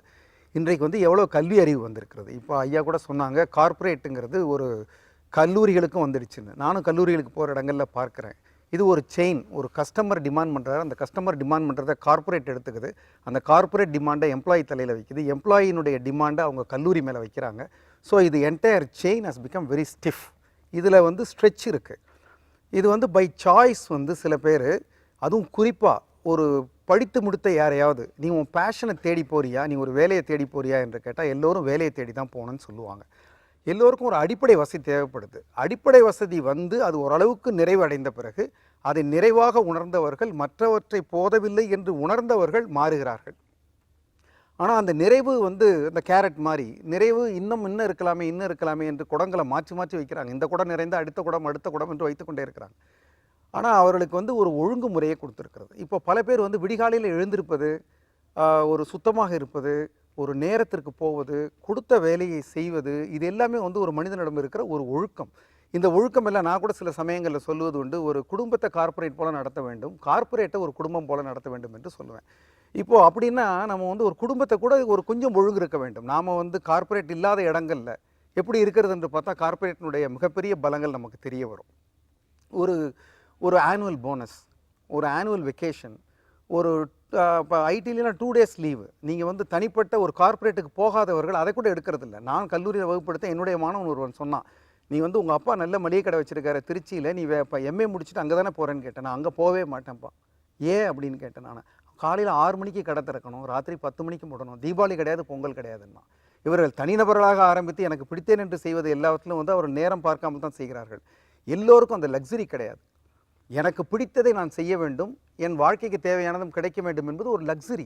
அந்த லக்ஸரி கிடைச்ச பிறகு நமக்கு பிடித்ததை செய்யலாம். லக்ஸரி கிடைக்காத வரைக்கும் அடிப்படை வாழ்க்கை வசதியாவது வேண்டுமே. சுகாதாரமான வாழ்க்கை வேண்டும், தேவையான உணவு வேண்டும், அப்புறம் நம்முடைய நீங்கள் முன்னாடி கேட்டது மாதிரி நம்முடைய அடுத்த தலைமுறையினருக்கு நாம் செய்ய வேண்டிய கடமைகளை செய்ய வேண்டும். பல தேவைகளை வைத்து கொண்டிருக்கிற மனிதன் முழு சுதந்திரமாக எனக்கு பிடித்ததை செய்வேன், பிடித்த நேரம் நான் செய்வேன், பிடித்த மாதிரி செய்வேன், என்னை யாரும் கேள்வி கேட்கக்கூடாது, இப்படியே இருப்பது என்பது சந்தோஷம். பட் அப்படி எல்லாருக்கும் ஒரு வாய்க்குமா? அதுதான் என்னுடைய கேள்வி.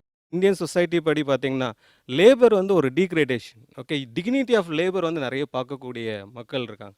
அவங்களுக்கு வந்து இந்த கார்ப்பரேட் உலகம் வந்து ஒரு அந்தஸ்தை கொடுக்குது. இந்த அந்தஸ்தை கொடுக்கும்போது இந்த அந்தஸ்தில் வந்து அவங்க இருக்காங்க, ஓ இது நல்லா இருக்கு அப்படின்னு சொல்லிட்டு ஒரு மாயையை கிரியேட் பண்ணுற மாதிரி நான் ஃபீல் பண்ணுறேன். அந்த மாயையில் வந்து தன்னுடைய வாழ்க்கையோ அவங்க ஏதோ இழந்துட்டு இருக்காங்கன்னு தான் நான் ஃபீல் பண்ணுறேன்.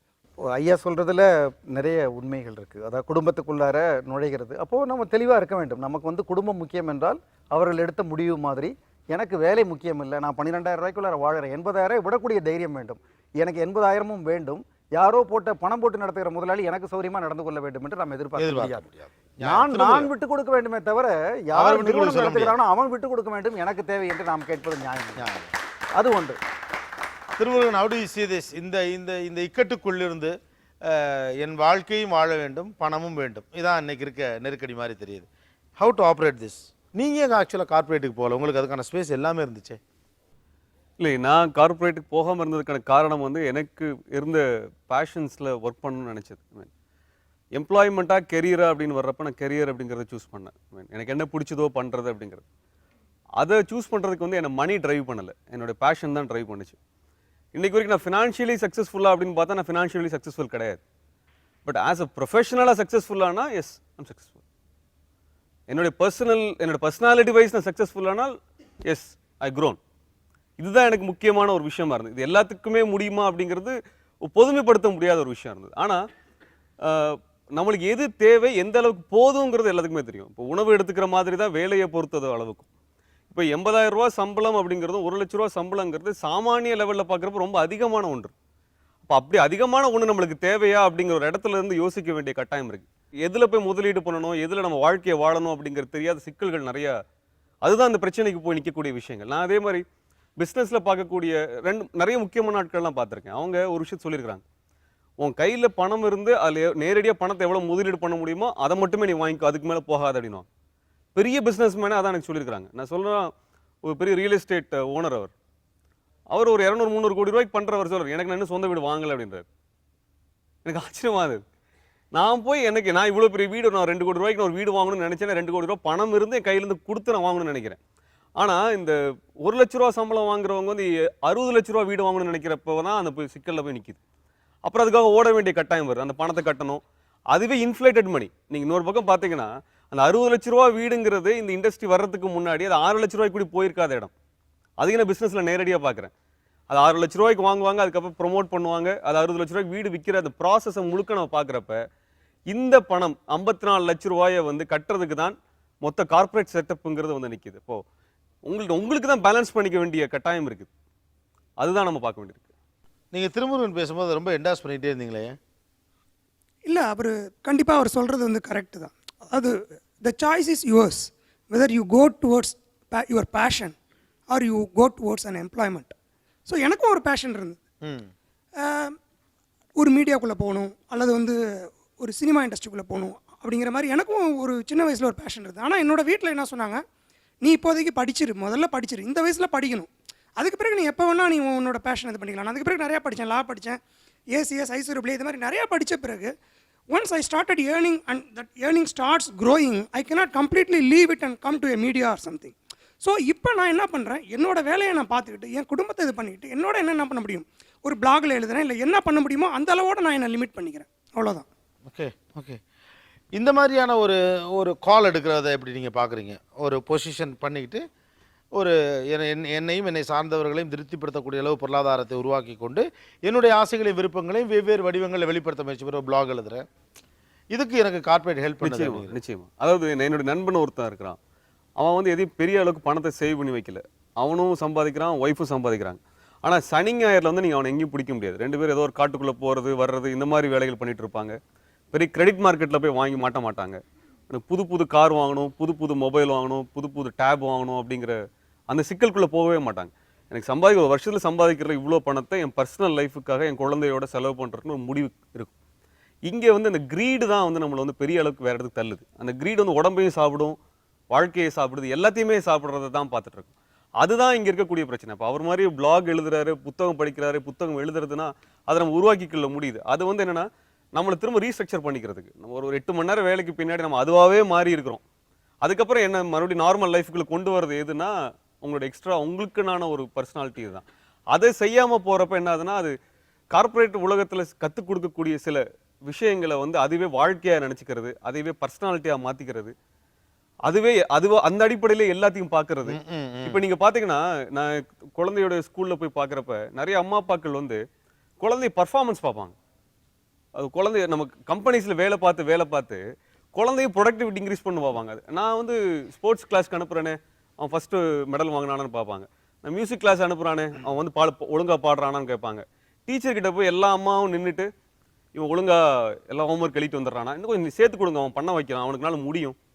இந்த ப்ரொடக்டிவிட்டி பார்க்குறது, இம்ப்ரூவைஸ் பண்ணுறது, அதை வந்து ஒரு குழந்தைய கேரக்டரைஸ் பண்ணுவாங்க. என் பையன் கொஞ்சம் ஹைப்பர் சென்சிட்டிவாக இருக்கிறான், ஹைப்பர் ஆக்டிவாக இருக்கிறான் இப்படின்னு ஒரு டிஃபைன் பண்ணுறது. இது எல்லாமே பார்த்தீங்கன்னா இந்த கார்ப்பரேட் அம்மா அப்பாக்கள்கிட்ட இருந்து வரக்கூடிய அந்த பழக்கத்தை குழந்தைகிட்ட கொண்டு வந்து திணிக்கிறதும், இதுக்கேற்ற மாதிரி டீச்சர் அடாப்ட் ஆகிறதும், அந்த அடாப்ட் ஆன டீச்சர் என் குழந்தை தொந்தரவு பண்ணுறதும் வந்து நிற்கிது. நான் இது எதுவும் கேட்க மாட்டேன். என் குழந்தை வந்து கடைசி மார்க் வாங்கினா தான் எனக்கு சந்தோஷம். எனக்கு ஃபஸ்ட் ரேங்க் வாங்கணும்னு நான் விருப்பம்லாம் பண்ணல. அவளுக்கு பிடிச்சதுன்னா எழுதிட்டும், பிடிக்கலன்னா விட்டுருவோன்னு சொல்லி தான் நாங்கள் வச்சுருக்கிறோம். நாங்கள் ஆனால் இந்த விஷயங்கள் என்னவாகுதுன்னா, இந்த குழந்தை மேலேயும் ஓவர்லோட் ஆகுது. அது குழந்தை நிறையா படிக்கணும், இந்த கிளாஸுக்கு போகணும், அந்த கிளாஸுக்கு போகணும், அது போகலைன்னா ஒரு இன்ஃபீரியாரிட்டி வந்து நிற்கிது. அடுத்த ஜென்ரேஷன் பார்த்தீங்கன்னா அந்த 7-8 வயசில் பார்த்தீங்கன்னா அந்த ஸ்ட்ரெஸ்ஸை ஃபீல் பண்ண ஆரம்பிக்குது. குழந்தைகளோட மனதில் ஸ்ட்ரெஸ்ஸை கொண்டு வந்து நிறுத்தியிருக்கிற இடத்துலலாம் நம்ம இன்றைக்கி வந்து நிற்கிறோம். கார்ப்பரேட் சிஸ்டம் ஒரு ஏர்னிங் ப்ராசஸாக மட்டுமே பார்க்க முடிஞ்சுது அப்படின்னா புத்திசாலியாக இருப்பீங்க. ஓகே, அது வாழ்க்கையை நினைச்சிட்டீங்க அப்படின்னீங்கன்னா அது எல்லாத்தையும் சாப்பிட்டு. Okay please stay tuned with us. இது Aachi masala Neeya Naana power by Ron India TMT கம்பிகள் co presented by butterfly power hob. நீங்கள் பார்த்துக் கொண்டிருப்பது உங்கள் Vijay. Welcome back to Aachi masala Neeya Naana power by Ron India TMT கம்பிகள் co presented by butterfly power hob. Corporate chain அப்படின்னு ஒரு விஷயம் சொன்னார். அது ஒரு ஏர்னிங் ப்ராசஸ், அதுக்கு மட்டும் நீ யூஸ் பண்ணிக்கணும் அப்படின்னு சொல்லிட்டு. ஆனால் இந்த இன்ஸ்டிடியூஷனலைஸ் செட்டப்லேருந்து நாம் தப்பிக்க முடியுமா? இந்த வலைப்பின்னலேருந்து நாம் தப்பிக்க முடியுமா? இது வந்து அட்டாச்சு டிட்டாச்மெண்ட்டு இம்பாசிபிள். நாம் வந்து இது கூழும் சாப்பிடணும் மீசையிலையும் ஒட்டக்கூடாதுங்கிற மாதிரி. ஆனால் அப்படி இருக்கிறவங்க இருக்காங்க. இப்போ அவர் சொன்ன அவருடைய நண்பர் போல் சில பேர் இருக்காங்க. அதுவும் இல்லாமல் நான் ரொம்ப அதிகமாக நினைக்கிறது வந்து சாதாரண மக்கள் மேலே வர வேண்டியதற்கான ஒரு ஏற்பாடு நடந்து கொண்டு இருக்கிற பொழுது அந்த ஏற்பாடுகளில் அவ்வளவு தூரம் சம்மதம் இல்லாத ஒரு பகுதியினர், அது தவிர இன்னொரு பகுதியினர் வந்து அவங்களுக்கு அஃபோர்டபிலிட்டி இருக்குது, அவங்களுக்கு மாற்று ஏற்பாடு இருக்குது. இப்போ பார்த்தீங்கன்னா நல்ல பணக்கார வீட்டு பிள்ளைங்க பார்த்தீங்கன்னா ஹியூமனிட்டிஸ் படிக்கிறாங்க. அவங்க இப்போ not anymore engineering, not anymore இது படிக்கிறாங்க. அவங்க வந்து ஒரு சோஷியல் சயின்ஸ்லாம் படிக்கிறாங்க. ஸோ அவர்களுக்கெலாம் அஃபோர்ட் பண்ண முடியும். அதை அவர்கள் பெருமையாக சொல்லிக்கிறாங்க. இன்றைக்கி வந்து ஒரு ஸ்ட்ரெயிட் ஜாக்கெட் எங்கே வேலை கிடைக்கும், இப்போ வந்து அந்த மாதிரி தான் மெஜாரிட்டி இருக்காங்க. இந்த மெஜாரிட்டி வந்து உண்மையில் கார்ப்பரேட்டினுடைய கல்ச்சரும் அங்கே இருக்கிற ப்ரெஷரும் பிரச்சனை தான். இவர் சொல்கிற பிரச்சனை, இவர்கள் சொல்கிற பிரச்சனை எல்லாம் உண்மை தான். ஆனால் இந்த பிரச்சனைக்கு மாற்று என்ன இருக்கிறது? அதுதான் வந்து பெரிய, அது இல்லை என்றால் அவர்கள் இதை விட கலைந்து போயிடுவார்களோங்கிறது தான் பயமாக இருக்குது. இந்த ஒரு குறைந்தபட்ச ஒழுங்கு கூட இல்லாவிட்டால் நீ படித்தா படிக்க இல்லைன்னா போ, நீ வேலைக்கு போனால் போகலைன்னா பரவாயில்ல என்று எத்தனை பேரால் இன்றைக்கு அஃபோர்ட் பண்ண முடியும்? இந்த கார்ப்பரேட்டுக்குள்ளார இந்த மாதிரி விஷயங்களில் இருந்து கொண்டு தன்னுடைய சுயத்தை கெட்டியமாக வச்சுக்கிறதுக்கும் கூட ட்ரைனிங் இருக்குது. ஒர்க் பேலன்ஸ் லைஃப் பற்றி நீங்கள் நிறைய பேசுனீங்க, ரொம்ப ஒரு சுவாரஸ்யமான ஒரு விஷயமாக இருந்தது. இப்போ வந்து வேணுங்கிற போது விடுப்புங்கிறதுக்கு பதிலாக கார்ப்பரேட்டில் என்ன சொல்கிறாங்க, நீ உன்னுடைய விடுப்பை பிளான் பண்ணுங்கிறாங்க. நான் பிளான் பண்ண முடியுமாங்கிறோம். நாம் வந்து ஒரு பிறந்தநாள் அன்றைக்கி தான் கொண்டாடணும், சஷ்யப்த பூர்த்தியை சஷ்யப்தி, மற்றபடி நம்முடைய கொண்டாட்டங்களை நாம் ஒரு இடத்துல மாற்றி பண்ணிக்கலாம். எப்படி ஆடி மாதம் போய் எல்லாம் வாங்குறாங்க. இப்போ ஆடி தொடக்கூடாத மாதம் என்பது போய் தள்ளுபடி கொடுத்தா ஆடி இப்போ சரியாக வந்துருச்சே. அதுபோல் நமக்கு வந்து தேவை என்றால் சில இடங்களை நாம் அட்ஜஸ்ட் பண்ணலாம்.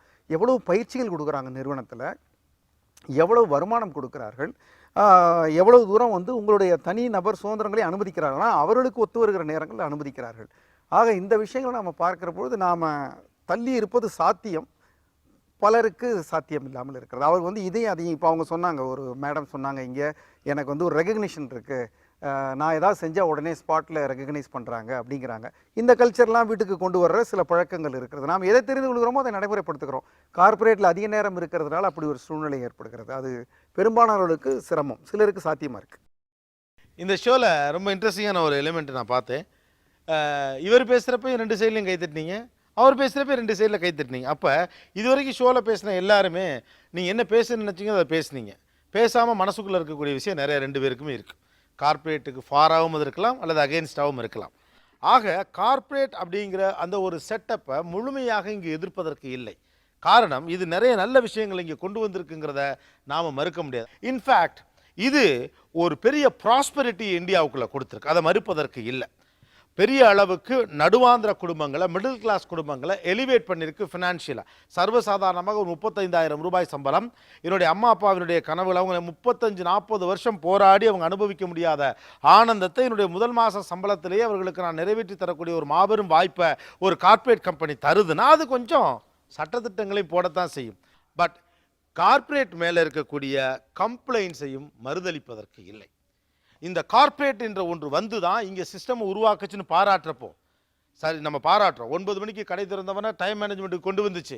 இவனுடைய பணி என்பது இதுதான். இவனை கேட்டால் இவன் சொல்ல, இவனை கேட்டால் அவனை கேளுங்க, இந்த அவனை கேளுங்கிற எல்லாத்தையும் மாற்றி இவனுடைய கேஆர்ஏன்னு ஒன்று செட் பண்ணிச்சு. கீரோல் ஏரியானா என்ன, அவனுடைய ரெஸ்பான்சிபிலிட்டி என்ன, எல்லா சிஸ்டத்தையும் கொண்டு வந்துச்சு. ஆனால் இவர் வச்ச பல கம்ப்ளைண்ட்ஸும் உள்ளே இருக்கே. இவ்வளவு சிஸ்டம் இருக்கக்கூடியது சரியாக நடக்கணுமே, ஏன் ஒரு குறிப்பிட்ட டிபார்ட்மெண்ட்டில் ஒரு குறிப்பிட்ட மொழி பேசுகிறவர் இருந்தால், தலைவராக இருந்தால் அந்த டிபார்ட்மெண்ட் முழுக்க மொழி பேசுகிறவனாகவே இருக்கிறான். ஒரு குறிப்பிட்ட டிபார்ட்மெண்ட்டில் ஒரு குறிப்பிட்ட வகுப்பை சேர்ந்தவர் உயர் பதவியில் இருந்தார்னா அந்த டிபார்ட்மெண்ட்டில் இருக்கக்கூடிய எல்லாருமே அதே மாதிரியான வகுப்பு அல்லது அதுக்கு இணையான ஒரு வகுப்பை சேர்ந்த அல்லது அதுக்கு தொடர்பான ஒரு வகுப்பை சேர்ந்தவராகவே இருக்கிறார்னா சிஸ்டம் சரியாக இருக்குது, மனுஷன் சரியாக இல்லாமல் நம்ம உடச்சிக்கிட்டே இருக்கோம்னு அர்த்தம். அப்புறம் என்ன கார்ப்பரேட் செட்டப்? இது ஒரு டிரான்ஸ்ஃபர்மேஷன் பீரியட். கார்ப்பரேட்டுடைய சட்டத்திட்டங்கள் மிகச்சரியானதாக நம் முன்னால் வைக்கப்படுகிறது. அது செயல்படுத்தப்படக்கூடிய இடத்தில் மிகப்பெரிய சிக்கல் இருக்கிறது. காரணம், பழைய சிந்தனையில் உழன்ற மனிதர்கள் தான் அதை செயல்படுத்தக்கூடிய இடத்தில் இருக்கிறார்கள். நமக்கு வேலை குறித்த பயம், நம்முடைய உரிமை குறித்த கேள்வி எழுப்புவதற்கு தடுக்கிறது. எந்த சிஸ்டத்துலேயும் டெமோக்ரஸி அப்படிங்கிற ஒரு ஃபார்மட் இருக்குது. கார்ப்பரேட் டெமோக்ரஸியை பற்றிய பேச்சுக்கள் இருக்குது. அதாவது ரெண்டு சைடு இருக்கக்கூடிய, அதாவது management as well as people, employees, ரெண்டு சைடை பற்றி பேசுகிறதும் நடுவில் நியாயம்னு ஒன்று பேசுகிறதுக்கான ஒரு சிஸ்டம் வந்து எல்லாத்துலேயும் இருக்கணும். கார்ப்பரேட்டில் அது கிடையாது. அதுதான் பிரச்சனையான ஒரு விஷயம் இருக்குது. கார்ப்பரேட்டில் எல்லாமே ஒன் சைடடான ஃபேக்டர் இருக்குது. இன்னும் டெமோக்ராட்டிக் கார்ப்பரேட் செட்டப் அப்படிங்கிற ஒரு விஷயத்தை பற்றி இங்கே பேச தயாரான ஒரு விஷயம் இல்லை. அடுத்தது வந்து இன்க்ளூசிவான ஒரு சிஸ்டம்னு ஒன்று இருக்குது. அதாவது ஈக்குவல் ஆப்பர்ச்சுனிட்டி எம்ப்ளாயர்ன்ற ஃபார்மேட்லாம் வெஸ்ட்டில் இருக்குது. அப்படி எல்லா அதாவது ஒடுக்கப்பட்ட சமூகத்தையும் உள்ள கொண்டு வர்றது அப்படிங்கிற ஒரு வடிவம்லாம் அங்கே இருக்குது. அவங்களுக்கு தான் முதல் ப்ரையாரிட்டி. இங்கே சவுத் ஆப்பிரிக்காவில் அது இருக்குது. சவுத் ஆப்பிரிக்காலையும் கொண்டு வந்திருக்கிறாங்க. அது கேட்டப்போ சொன்னாங்க, முதல்ல கருப்பினம், அதுக்கப்புறம் கலப்பினம், அதுக்கப்புறம் இந்தியன், அதுக்கப்புறம் வெள்ளையன் அப்படிங்கிற வருதில்லை. இப்படி எல்லாம் இங்கே வந்து வடிவங்கள் வரலை. அதனால தான் இங்கே வந்து ஃபேவரிட்டிசம் பேஸ்ட்னு எல்லா விஷயமே வந்து நிற்கிது. இந்த கார்ப்பரேட்டில் இந்த டெமோக்ராட்டிக் சிஸ்டம்ங்கிறது வராமல் இப்போ என்ன பண்ணாதுன்னா, கார்ப்பரேட்டுங்கிறது என்னது, ப்ராஃபிட்டுக்காக ரன் ஆகுது. ப்ராஃபிட் வேணும்னு ஓடுறப்ப என்ன வேணுது, மனசுக்குள்ளார டென்ஷன் வருது, ஸ்ட்ரெஸ் வருது. இது மட்டுமே பை ப்ராடக்டாக வந்து நம்மளுக்கு இன்றைக்கி வந்து நின்றுச்சு. இப்போ கார்ப்பரேட் டெமோக்ரஸின்ற ஒரு விஷயத்தை பேசுகிறப்ப என்ன அந்த மாதிரி ஒரு சிஸ்டம் வர்றப்ப தான், ஒரு டிபேட் வர்றப்ப தான் வந்து இதெல்லாம் சரியாகுமே ஒழிய, அல்லது மறுபடியும் again corporate is not a solution. ஆனால் இதை வந்து எவ்வளோ தூரம் ஓப்பன் அப் பண்ணுறது, உடச்சி விட்டு அடுத்த மக்களுக்குள்ளே கொண்டு வர்றதுங்கிறது தான் முக்கியமான ஒரு விஷயமா இருக்குது. பீப்புள் சென்ட்ரிக்கான ஒரு ஃபேக்டரில் இதில் இல்லை. இதில் பார்த்தீங்கன்னா இவ்வளோ 25 வருஷம் ஒர்க் பண்ணவங்களாம் இருக்கிறாங்க. கம்பெனிக்கு எவ்வளோ கான்ட்ரிபியூட் பண்ணியிருப்பாங்க. ஒரு நாளில் அந்த கம்பெனி அவங்களை வெளியே துப்புவோம். அது எந்த வித ரெகக்னிஷனுமே இல்லாமல் அப்படி சக்கையாக புழிஞ்சு வெளியே விடுவாங்க. அந்த அப்போ தான் அவங்களுக்கு அது என்னன்றது தெரியும். ஏன்னா அதுக்கு வந்து கட் த்ரோட் ப்ராஃபிட் சென்ட்ரிக் மட்டும்தான் அது ஆப்ரேட் ஆகுது. கட் த்ரோட் ப்ராஃபிட் சென்ட்ரிக்காக போகிற இடத்துல மனிதனுக்கான இடம் கிடையாது. ஆனால் ஒன்று இந்த கார்ப்பரேட்டில் மட்டும்தான் சிஸ்டம் அண்ட் ப்ரொசீஜர் இருக்குன்றாங்க. நான் பிஸ்னஸில் நான் கன்சல்டண்ட்டாக இருந்து பார்த்த இடத்துல நம்மளுக்கு 50 வருஷத்துக்கு முன்னாடி இதோட பெட்டரான சிஸ்டம் நம்மளுக்கு இருந்திருக்கு, மெத்தடாலஜி இருந்திருக்குது. ஆனால் அன்றைக்கி ஹியூமன் அப்ரோச் இருக்குது, மனிதநேய அப்ரோச்செலாம் இருக்குது. இன்றைக்கி நான் பண்ணிட்டு இருக்க ஒரு கம்பெனியில் அங்கே ஒரு எம்ப்ளாயி இருந்தார். அவருக்கு ஆக்சிடென்ட் ஆயிடுச்சு, மூளையில் அடிபட்டுருச்சு. அவரால் முன்ன மாதிரி புத்திசாலித்தனமாக வேலை பார்க்க முடியாதுங்கிற நிலைமை வர்றப்ப அவர் வேலைக்கு அவரால் எந்த வேலையை செய்ய முடியுமோ அதுக்கு ஒரு வேலையை கொடுத்து உட்கார வச்சாங்க. அது கார்ப்பரேட் செட்டப் கிடையாது. Indian companies always do that. Indian கம்பெனிஸில் இங்கே இருக்கக்கூடிய முக்கியமாக இருக்கக்கூடிய கம்பெனிகள், நம்மளால நடத்தப்படக்கூடிய குடும்ப கம்பெனிகள்லையோ மற்ற கம்பெனிகளோ இருக்கு. ஓகே. ஆனால் இதுக்கு கார்ப்பரேட்ல செட்டப் கிடையாது. இதே இது பார்த்தீங்கன்னா சுனாமி வந்த பொழுது நான் சர்வீஸ் பண்ண ஒரு கம்பெனியில் அவங்களுடைய கார்ப்பரேட் ஃபண்டை வச்சு ஏதோ கிராமத்தை அடாப்ட் பண்ணேன்னு சொன்னாங்க. அதுக்கு எல்லாரும் போகிறப்ப பார்த்தீங்கன்னா அந்த கம்பெனியில் வேலை பார்த்த செக்யூரிட்டி ஆஃபீஸரோட வீடெல்லாம் அடிச்சுட்டு போயிடுச்சு. அவருக்கு ஒத்த பைசா தரல. அவங்க கேட்டாங்க, நீங்கள் என்னுடைய வீட்டுக்கு இங்கே இருக்கக்கூடியவனுக்கு வீடே அடிச்சுட்டு போயிடுச்சு, 2 பேர் இறந்து போயிட்டாங்களேன்னு கேட்டப்ப company policy we decided to adopt somewhere in Nagercoil, will go. So இதுதான் இங்கே அது இந்த ரெண்டாவது விஷயம் என்னன்னா, நம்ம பீப்புளுக்கு வந்து பவர் கன்சியூம் பண்ணுறதுங்கிற எக்ஸசிவான ஒரு அப்சஷன் இருக்கு. ஒரு சாதாரண ஒரு இடத்துல பொசிஷன் உட்காந்து அதில் எவ்வளோ தூரம் பவரை நம்ம எடுத்துக்க முடியுமோ. இந்த ஹெச்ஆர் பர்சன் அந்த அவர் சொன்ன மாதிரி அவர் திருமணத்துக்கு அடுத்த நாள் போகணுங்கிற விஷயம்லாம் அவரால் சமாளிக்க முடியக்கூடிய விஷயங்கள். பர்சனல் எத்திக்ஸில் வந்து மேலே இருக்கக்கூடிய மேனேஜ்மெண்ட்டுக்கும் ப்ராஃபிட்டுக்கு ஏர்ன் பண்ணி தரதுக்கான ஜால்ரா அடிக்கக்கூடிய மனநிலையில் தான் இங்கே வந்து நிற்கிறது. மறுபடியும் இது என்னென்னா வந்து இந்த ஆதிக்க புத்தி, அதே நம்மளுடைய கேஸ்ட் ஃபியூடல் சிஸ்டத்தோடைய மைண்ட் செட்டில் ஆப்ரேட் பண்ணி ஒருத்தனை எக்ஸ்ப்ளாய்ட் பண்ணுறதுங்கிறது ரொம்ப சர்வசாதாரணமாக நிறுவனங்களில் பார்க்க முடியுது. இதுதான் இன்னைக்கு வந்து பிரச்சனையாக இருக்குது. இந்த செட்டப்பை நம்ம வந்து ஹேண்டில் பண்ணலை அப்படின்னா அது again system itself is undemocratic. System அன்டெமோக்ராட்டிக்காக இருக்குது. அதில் வேலை பார்க்குறவன் அதை விட பவர் ஹங்கிரியாக இருக்கிறாங்க. ப்ராஃபிட் சென்டர் ரன் ஆகுது. இது மொத்த சிஸ்டத்துக்கே தப்பானதாக தான் போய் நிற்கிது. பொதுவாகவே வந்து நிறுவனம் நம்மக்கிட்ட நிறைய எடுத்துக்கொள்ளுகிறது, நமக்கு ஒரு சிரமம் வருகிற போது கண்டுகொள்ளவில்லை என்கிற ஒரு குற்றச்சாட்டு பல இடங்களில் இருக்குது. அது ஒரு ஒப்புக்கொள்ளப்படுற ஒரு விஷயமா இருக்குது. இதை வேறு விதமாக கூட நம்ம யோசித்து பார்க்கலாம். இப்போது பல அரசு நிறுவனங்கள்லையும் பொதுத்துறை நிறுவனங்கள்லையும் standard annual increment, time bound promotion சொல்லுவாங்க. நீங்கள் எவ்வளோ சிறப்பாக வேலை செய்தாலும் எல்லோருக்கும் ஒரே மாதிரி கொஞ்சம் இன்க்ரிமெண்ட்டு. நீங்கள் எவ்வளோ சிறப்பாக வேலை செய்தாலும் ப்ரொமோஷனுக்கு ஒரு பாலிசி இருக்குது. 3 வருஷம் ஆனால் தான் உங்களுக்கு ப்ரொமோஷன். ஆனால் ப்ரைவேட்டில் பார்த்தீங்கன்னா பெர்ஃபார்மன்ஸ் ஓரியன்டாக இருக்குது. நீங்கள் நல்லா வேலை பார்த்தா உடனடியாக உங்களுக்கு கூடுதல் சம்பளம், எவ்வளோ வேணாலும் சம்பளம். அவர் சொன்னார் எம்இ படிச்சுட்டு 60,000 ரூபா. எம்இ படிச்சுட்டு 60,000 ரூபா அரசாங்கத்தில் சாத்தியம் இல்லை. அப்போது அவர்கள் வந்து பல பேரை அவர்களுக்கு உடம்பு சரியில்லாதவர்களையும் வைத்துக்கொள்ள முடிகிறது. அவருடைய எக்கானமி, அவருடைய ஃபினான்ஸ் அதுக்கு ஒத்து வருகிறது. இங்கே வந்து நல்ல வேலை செய்கிறவங்களுக்கு உடனடியாக நிறைய கொடுக்க முடிகிறது. நல்லா வேலை செய்யவில்லை என்றாலும் அவர் அனாவசியமாக உட்கார்ந்துருக்கிறார் என்று பார்க்குற ஒரு சூழ்நிலையில் இருக்காங்க. இதை எந்த ஒரு புரிதலையும் நம்ம சின்னதாக வைத்துக்கொள்ளலாம். இன்னொன்று ஹெச்ஆர் பார்த்திங்கன்னா சில நிறுவனங்களில் வளர்ந்து விட்ட நிறுவனங்கள் லாங் டேர்ம் நல்லா அவங்களுக்கு கான்ஃபிடென்ட்டாக இருக்கிற போது அவங்க இதையெல்லாம் கொண்டு வர விரும்புகிறாங்க. ஷேர்டு வேல்யூஸ் என்று வைத்திருக்கிறார்கள். வேல்யூ சிஸ்டம் இருக்கிற நிறுவனங்கள் இருக்கிறது. நானே கூட வேலை செய்திருக்கிறேன். அங்கே வந்து ஒரு ஆள் வேலையை விட்டு போனால் கூட அவர் விட மாட்டாங்க. வேறு வேலை இருக்கிறதா என்று கேட்பார்கள். அவங்க தான் வேறு வேலைக்கு போகிறேன்னு சொல்லுவாங்க. ஹெச்ஆருக்கு எவ்வளோ பொசிஷன் கொடுக்குறாங்க நிறுவனங்கிறத பொறுத்து ஹெச்ஆரால் செய்ய முடியும். Stay tuned with us. இது ஆச்சி மசாலா நீயா நானா powered by Ran India TMT கம்பிகள் co-presented by Butterfly Power Hub. நீங்கள் பார்த்துக் கொண்டிருப்பது உங்கள் விஜய். Welcome back to ஆச்சி மசாலா நீயா நானா powered by Ran India TMT கம்பிகள் co-presented by Butterfly Power Hub. நீயா நானாவில் பரிசளிக்கிற நேரம் 2 பேருக்கு பரிசு. எல்லாருக்கும் கொடுக்கணும்னு ஆசை. கார்ப்பரேட் செட்டப்பில் அதுக்கு இடம் இல்லை. ஓகே, அப்ரைசியல் படி 2 பேருக்கு மட்டும்தான் அதை கொடுக்க முடியும் அப்படிங்கிற ஒரு சிச்சுவேஷன் இருக்கிறதுனால ஆக்சுவலாக இதை ஒருத்தர் கொடுக்கறது மூலமாக இந்த பரிசு எல்லாருக்கும் போய் சேருவதாக நீங்கள் எடுத்துக்கொள்ள வேண்டும். கார்ப்பரேட்டில் பேசுகிற மாதிரியே இருக்கா? ஓகே, ஒருத்தங்க வந்து ஒரு பெரும்பாலானவருடைய மனசில் ஓடிட்டு இருக்கக்கூடிய இந்த பக்கத்தில் இருக்கவங்களுடைய மனதிலும் கூட அவ்வப்போது தோன்றுகிற ஒரு எண்ணத்தை முன் வச்சாங்க. ஒரு கேரட் முன்னால் இருக்குது, அதை நான் துரத்திக்கிட்டே இருக்கிறேன். ஒரு கட்டத்தில் என்னால் அதை பிடிக்க முடியுமான்னு தெரியல, பிடிக்க முடியாமலும் போகலாம். அப்போ என் வாழ்க்கையை நான் எப்பொழுது வாழ்ந்தேன்கிற ஒரு கேள்வி வச்சாங்க. நிறைய பேர் ஆப்போசிட் சைட்லையும் என்டாஸ் பண்ண கார்ப்பரேட் நிறுவனங்களில் பணி செய்து கொண்டிருக்கிறவரிடம் உள்ளாடி கொண்டிருக்கக்கூடிய ஒரு கேள்வியை இந்த சபையில் முன் வச்சதுக்காக அவங்களுக்கு அந்த பரிசை கொடுக்கணும்னு ஆசைப்படுறோம். திருச்சி மங்களன் மங்கள் வழங்கும் ஒரு gift voucher. Thanks a lot. Best wishes. கடவுள் இல்லை அப்படின்ட்டு போயிடலாம், இருக்குன்னு சொல்கிறவனுக்கு நினைக்கிறது ரொம்ப கஷ்டம். ஸோ தட் டிஃபெண்ட் பண்ணணும் அப்படின்னா என்கிட்ட கிளியரான பாயிண்ட் இருக்கணும். அதை எதிரில் இருப்பவர் ஏற்றுக்கொள்வதற்கான சான்றுகள் இருக்கணும். நிறைய பேர் அதை இங்கே முன் வச்சிங்க. ஸ்டில் எக்ஸ்பீரியன்ஸ்லேருந்து அதை அழகாக முன்வைத்த உங்களுக்கு அந்த பரிசை கொடுக்கணும் அப்படின்னு ஆசைப்படுறோம். திருச்சி சிங்கப்பூர் ஹார்ட்வேர்ஸ் வழங்கும் ஒரு கலர் டிவி பரிசு. Thanks a lot. மீண்டும் இன்னொரு சந்தர்ப்பத்தில் பேசுவோம். இது Aachi masala Neeya Naana powered by Ron India TMT கம்பிகள் co-presented by Butterfly Power Hub. நன்றி, வணக்கம்.